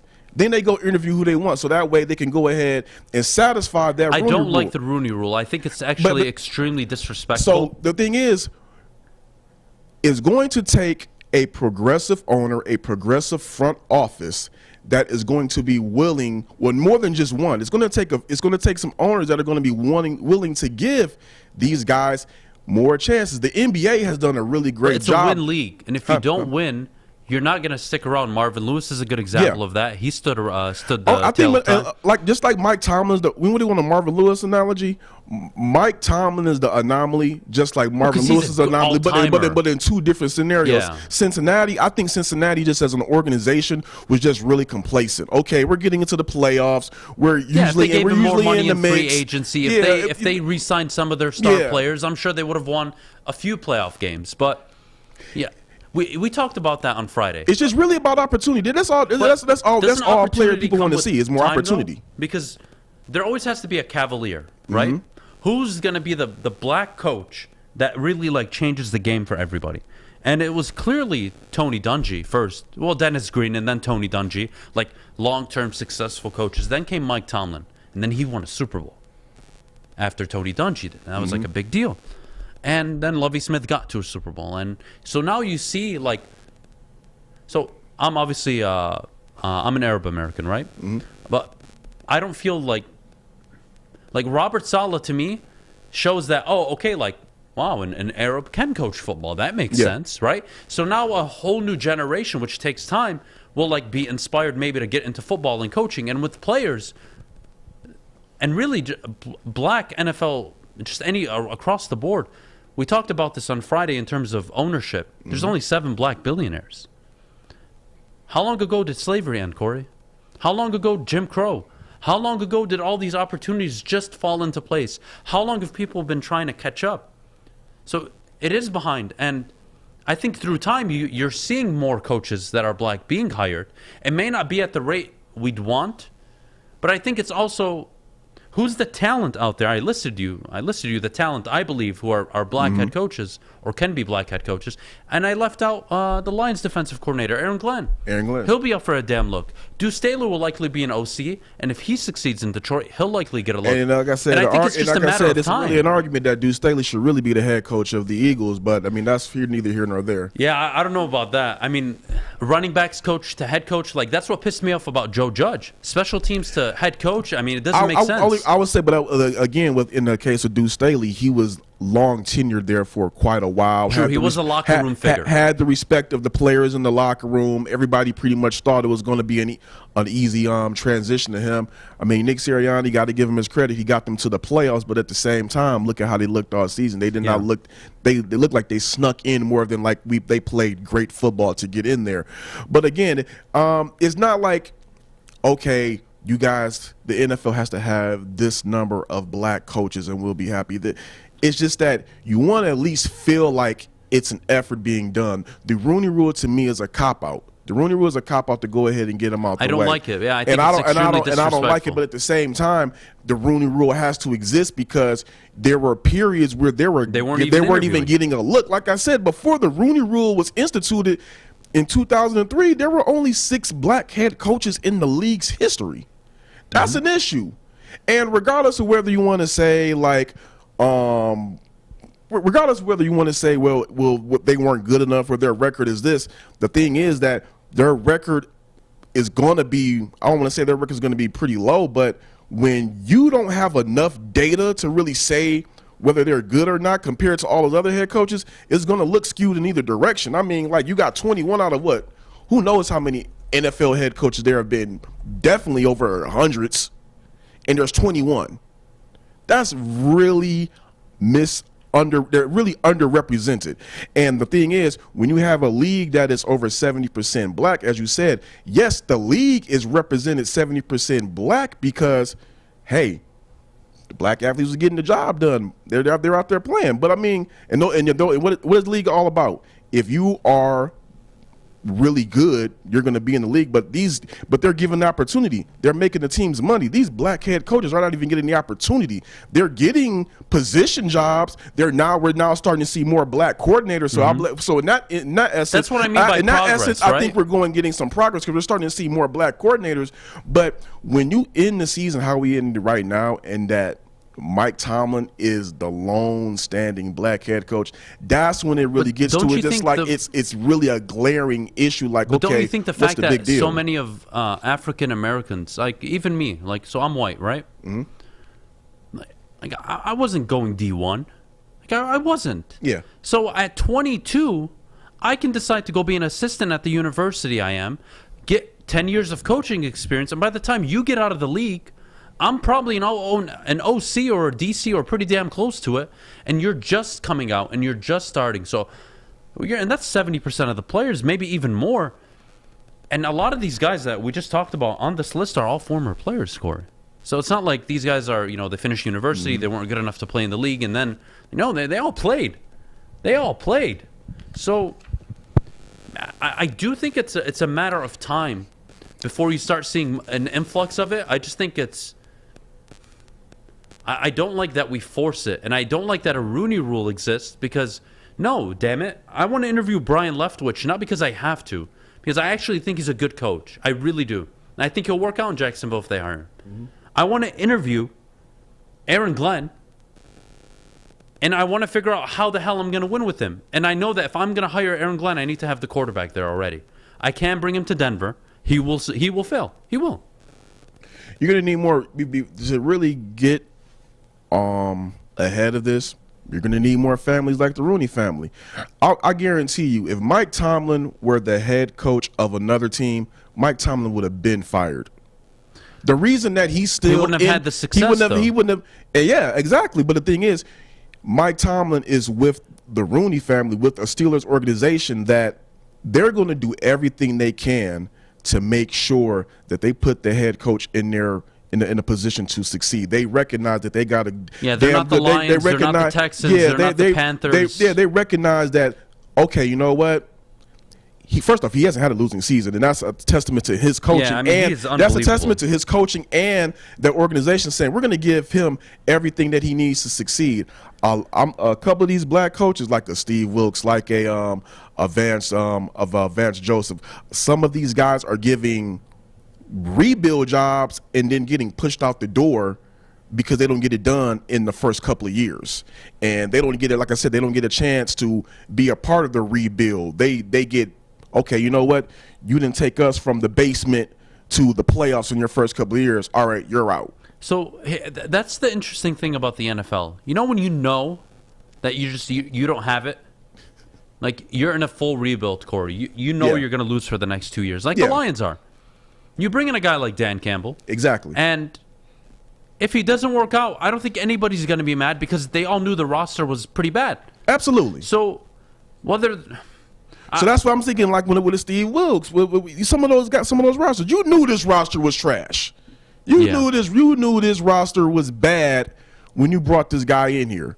So why are some of the coaches that you're bringing in after him? Why are they giving a better and longer chance to succeed than the guy that you brought, in before, by the black guy you brought in before him? That's the whole thing. I don't want to make this about giving handouts. I don't want to speak for all black people, but me as a black man in America, I don't want to be given a handout. No, and I don't think anybody does. I just want to be given an opportunity to fail or succeed. Opportunity is different. Yep. Opportunity is different than, you know what, we have to do this. I don't like that either. And that's the one thing that kills me about the Rooney Rule is I do think it's disrespectful.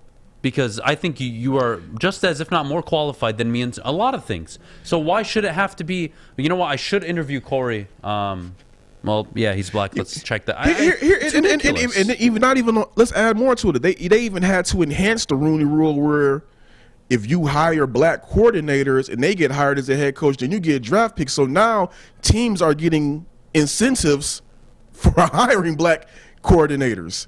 It's like the league is basically having to give these owners, okay, you hire this black coordinator and he gets hired somewhere else. We're going to take care of you. What is that? Is it really that bad that you have to give an owner some? What does the talent pool look like 10 years ago compared to now? The talent pool of black NFL coaches is in abundance now. 10 years ago, I mean, the list is not nice.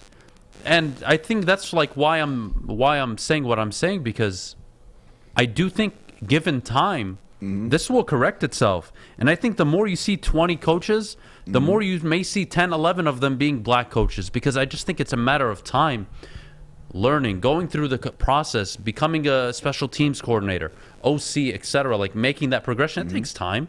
It's not something you fix overnight. And if you told me who are my available options as a black coach when Mike Tomlin was coming out, it was Mike Singletary and Emmett Thomas.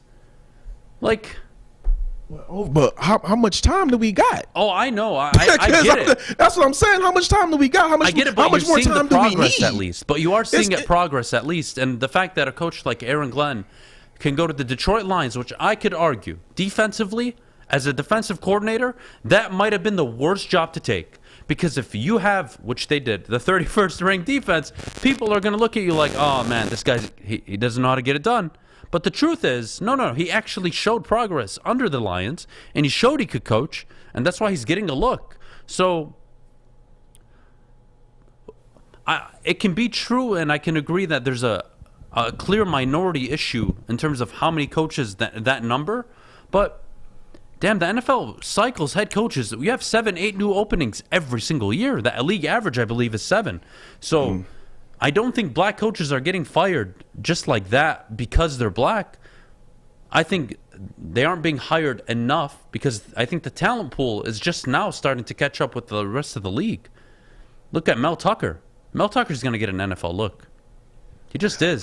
Here's the thing. I don't even think that it's the talent pool is catching up to the rest of the, it's catching up. I think the talent has always been there. I think we need to change a little bit. I think is that we're now starting to see more progressive front offices, because we don't know whether the talent has been there with these previous black, position coaches or coordinators or not, because a lot of them were not getting the deserved looks that they should have been getting. So I think what we're starting to see is more progressive front office, not necessarily a talent pool. Because the talent has been, who knows how long the talent has been there. We don't know. Some of these guys have not been given again, it goes back to opportunity. Some of these guys have not been given the opportunity to see whether they're good or not. So I'm going to be real with you. If I'm a GM right now, and I'm looking at this candidate pool, I'm going to read it off just so I can remind you. Brian Dabble, Jim Harbaugh, Kellen Moore, Brian Leftwich, Doug Peterson, Raheem Morris, Josh McDaniels, Nathaniel Hackett, who's the OC for the Packers, Patrick Graham, Gerard Mayo, Kevin O'Connell, the OC for the Rams, Dan Quinn, and Eric Bieniemy. So I'm going to be honest with you. And let's just add Aaron Glenn to the list. Give me a franchise that I'm the GM for. Just throw me a random one of the current available head coaching vacancies. Giants. The Giants. All right, so I'm the Giants front office. I don't have the quarterback. I have an abundance of draft picks. This is not a quarterback draft class. I know I'm probably going to go heavy defensive side of the ball in the early rounds. My defense is awful. I'm definitely giving Aaron Glenn one of my first interviews. Serious candidates. The second one, likely Kevin O'Connell. He comes from Sean McVay. I'm going to entertain him. If he's and the kid from the Niners, even though he probably won't leave Kyle Shanahan. That kid over the last few weeks has been blowing my mind. The way he talks about football, I may never understand. It's unbelievable to watch. And then, honestly, Raheem Morris. But I have to know that when I hire one of them, it doesn't matter if it's Raheem Morris or Kevin O'Connell. They could be fired in 2 years. Because I don't have a quarterback. I have Daniel Jones. And unless this guy works miracles, which is why I would tend to lean on the offensive coordinator over a defensive guy, unless he works miracles with my quarterback, I can't get him a quarterback till 2023. And even when I do, one, that it may not work, and two, if it doesn't, I'm fired. So it doesn't even matter at that point. But let's say the quarterback does work out. He's a rookie that year. If you win 5 games, I'm going to be looking at that year's talent pool and saying, well, who can I get this year? And if I like somebody more, I'm probably firing you. And I feel like that's the scenario almost genuinely around the league. If you're a black coach and you're showing like insane progress like Aaron Glenn did this year, You're going to get interviews. Nobody cares. So, in theory, I don't like the Rooney Rule because, you have to. I think Aaron Glenn deserves a shot. Deuce Staley, I think, should get an OC look before head coach look, but that's fine. I'm okay with that. I'm with whatever with Deuce Staley. Honestly. And then Patrick Graham, the defensive he declined an interview with the Jets to stay as a DC, and he's one of the highest paid DCs in the league. So a lot of it could be self-awareness too. Being a head coach is different than a coordinator, and that's why so many of these guys fail. They think they can be, I'm just going to be the OC. No, you're a leader of men, 52-man, 53, 55-man roster. It's a totally different ballgame. I just think it's. I don't want to go too deep. I'll just say this. I think it's pretty interesting that today is MLK Day. We all know what MLK stood for. There's going to be a game played tonight, predominantly African American players. They're going to wear an MLK sticker on a decal on the back of their helmets, and there's only one black coach head coach in the NFL. And we're talking about there's progression, there's change. We're talking about things are equal. Everything that in the NFL is celebrating MLK Day today too. With all. By the way, I botched that in the beginning of the show. I said, I think I said March 4th was his assassination day. It's not. I think it's April 4th. So excuse me. I had way too much data consumed last night. By the way, speaking of MLK Days, today's the first ever day that NFL's played on MLK Day. Is that correct? Is it? I would imagine so, because normally. Wow, that'd be a first. Kory, would you know? I was honestly thinking that because I'm like because this is the first Monday night football. Yeah, they never played Monday night. Yeah, so that is true. I mean, I just think it's pretty.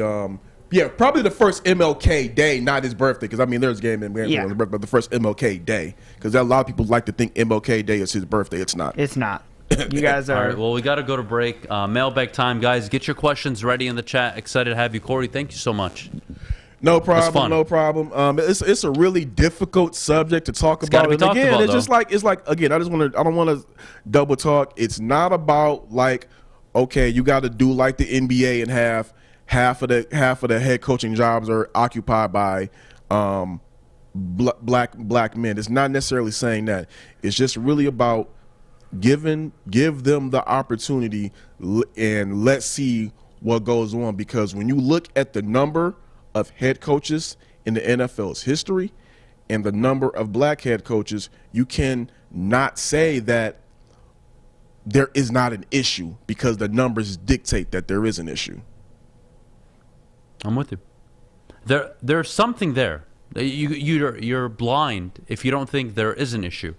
I think the reasons why maybe I think a lot of people are going to disagree. But we're going to go to break. When we get back, mailbag time. Get your questions ready. Excited to talk to all of you. We'll see you right after the break.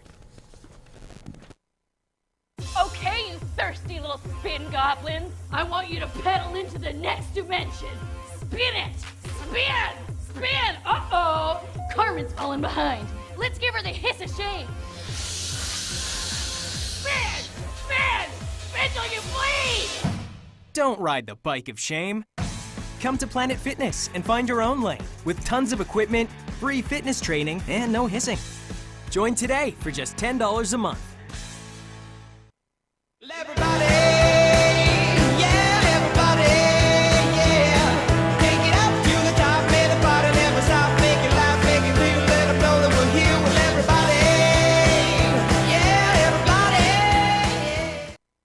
Woodward Sports. This part of the show today? Watch again on YouTube or download the podcast anywhere you listen to podcasts. Welcome back to the Morning Woodward Show. You guys know what time it is. Last 10 minutes of the show. Well, really 6 minutes now. Me and Kory got a bit carried away, but it was really good. We got to... Oh, my goodness. I didn't get to talk about the Rams and Cardinals. You know what? We're going to pause. We're going to pause your questions. God dang it. The show flew by today. Sorry, guys. I got all these notes. I got 5 minutes to talk about the Rams and Cardinals. We got to get into it. Matthew Stafford, all the pressure in the world, I'm sure, is on him tonight. My goodness.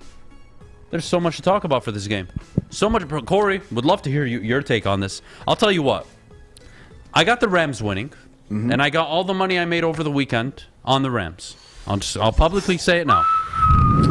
Having said that, it's make it or break it time for the Rams and Matthew Stafford. You got him to cover or to win? To win, outright. Ooh, yeah, cover's too scary. Okay. I'd rather just take him on the money line. I think it'll be a close game. But anyways, first playoff game since the Seattle game for Matthew Stafford. He was brought to Los Angeles to win divisions, win playoff games, and make a Super Bowl run. Here is step 2. Step 1, win the division. They did it. Step 2, play well. You cannot afford to turn the ball over tonight. And Stafford, I'm telling you right now, as someone who really believes in his talent, you have the coach now. You have the roster. You have the GM. You never had that in Detroit. I don't blame you. Don't you dare lose this game tonight. If he loses this game, it's going to be tough to defend him. If he loses this, especially if he plays bad. This is the biggest game of his career to date. Here's why. Remember what Matthew Stafford said when he first got to the Rams. I want the opportunity to play in those big games. I want the opportunity to play in those big moments. Granted, I don't know what he's talking about because he had 3 playoff games here in Detroit. Yeah, in 12 years, though. I mean, that's not. I mean, hey, is it the playoffs or is it not? No, I know, but once every 4 years. Yeah, but still, you're still in the playoffs. That's still in a big moment. So, okay, here's your moment. Everybody's looking at you. If the Rams lose, I'm not gonna beat them over the head if they lose. I'm gonna beat Matthew Stafford over the head if he loses and he plays bad. If Stafford goes out there and goes 330. If he plays a great game and they lose, I don't think anybody's going to be upset. You can't rake him over coals. But if he plays bad, wrong. But if he plays bad and they lose, the amount that's to Tuesday is going to be a long. It's going to be a long Tuesday. Day. I may do 5 segments on Matthew Stafford on Tuesday if they lose because it's going to justify. Because every Matthew Stafford hater and critic is going to be, at least for one day, or at least until the next season starts, whatever, they're going to be justified in this is my everything problem that they said with about those it. quote-unquote critics. You couldn't even win a goddamn division. And the people in this town, these critics, want to say, well, Stafford, if he doesn't get to the Super Bowl, and you know who I'm talking about. You know exactly who I'm talking about. If he doesn't get to a Super Bowl, well, he's a failure. When in God's name did you ever in this city have Super Bowl expectations? Please. When did you ever have a head coach like Sean McVay? When did you ever have a GM like Les Snead? When did you ever have a roster like the Rams have? Shut the hell up. You know nothing. How about you win a division, then you talk to me? All right? He went and already won the division. He showed if you surround him with adequate coaching talent and a good roster, he can win a division. You couldn't do that in 12 years. So you already have to look yourselves in the mirror, Detroit. He goes out and wins a playoff game tonight. The city may be on fire tomorrow. One way or another.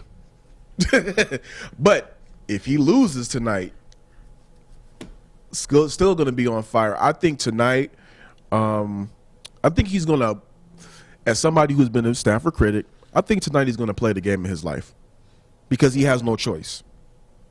It's really just that simple because the Rams, they have, maybe not this year, but between this year and next year, they have to win the Super Bowl. They've already mortgaged their future since. But they've been mortgaging it for 7 years. But that's what I'm saying.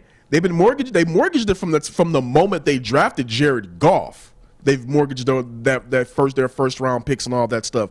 But now, to get Stafford, they mortgaged it again. They're going to have to win either this year or next year, or Stafford's probably not going to be brought back. McVay is going to be out of there. Les Snead is going to be out of there. They got a 2-year window to really get this thing done. Honestly, do you? I don't. I don't. I'm not getting rid of a hyper-successful GM who's able to draft second and third round talent to become Pro Bowlers.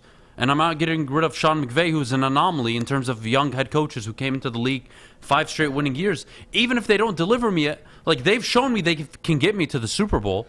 Now they have the quarterback. They don't have an excuse. I get it. But I'm going to kill them for what? Winning 2 divisions in a row and getting to an NFC title game? I mean, but what if they don't? But what if they don't? What if they lose? What if they don't get it done in next year? Let's say they lose tonight and they lose again in the wild card next year. Yeah, I mean that's pretty bad. That is pretty bad, and I would have to really consider it. But again, I'm not letting Sean McVay go. I'm not. So okay, let me flip it. They haven't picked up Stafford after this year. So if Stafford doesn't get it done next year, if he doesn't get it done this year or next year, You're less need. I still we bring him resign back. him. You still resign him? Yeah. Quarterbacks are hard to find, Kory. Unless I have a top draft pick and I can go get one, I need a quarterback. Stafford's an above-average quarterback. We can all agree? Yeah, but he's above average. He's that tier 2 quarterback. He's not Rodgers, Brady, none of these guys, but he's good. He's really good. He's good. He's just not great, and But can he everybody's be not great? great. Well, we're going to find out if he can be great. And tonight's Tonight, to find out. the thing is, I would say this. I think tonight he's going to be great because he has to be. I don't think that as much as I know people will like to, some people in the city would like to see him lose. I don't think that for his career, he can afford to be anything but great tonight. He can't be good. He has to be great tonight. He has to be great tonight to escape any type of shade and criticism. No, I'm with you. I'm with you, man, 100%. And I think that's what everybody's looking forward to. Yes, Alex, by the way, to answer your question. I do want to leave you guys on one note. This is a video from myself to all of you. Oh, God. Enjoy the video. Kory, feel free to look at the screen. This is from me to all the Lions fans at the bar that we were with. This is a message from me to you after Stafford won the division. And with that, I sign off today. Hopefully Jeff is back tomorrow. Have a great Monday. Happy MLK Day. Good luck to Matthew Stafford and the Rams tonight. God help everybody on Tuesday morning. All you Stafford haters, take this. Take some of these. 12-4, one that wins the division his first year. Suck it. Suck it. All right. Suck it. Suck it. Well, there you have it. Matthew Suck Stafford it. and the Rams have won their game against the Ravens in classic Detroit.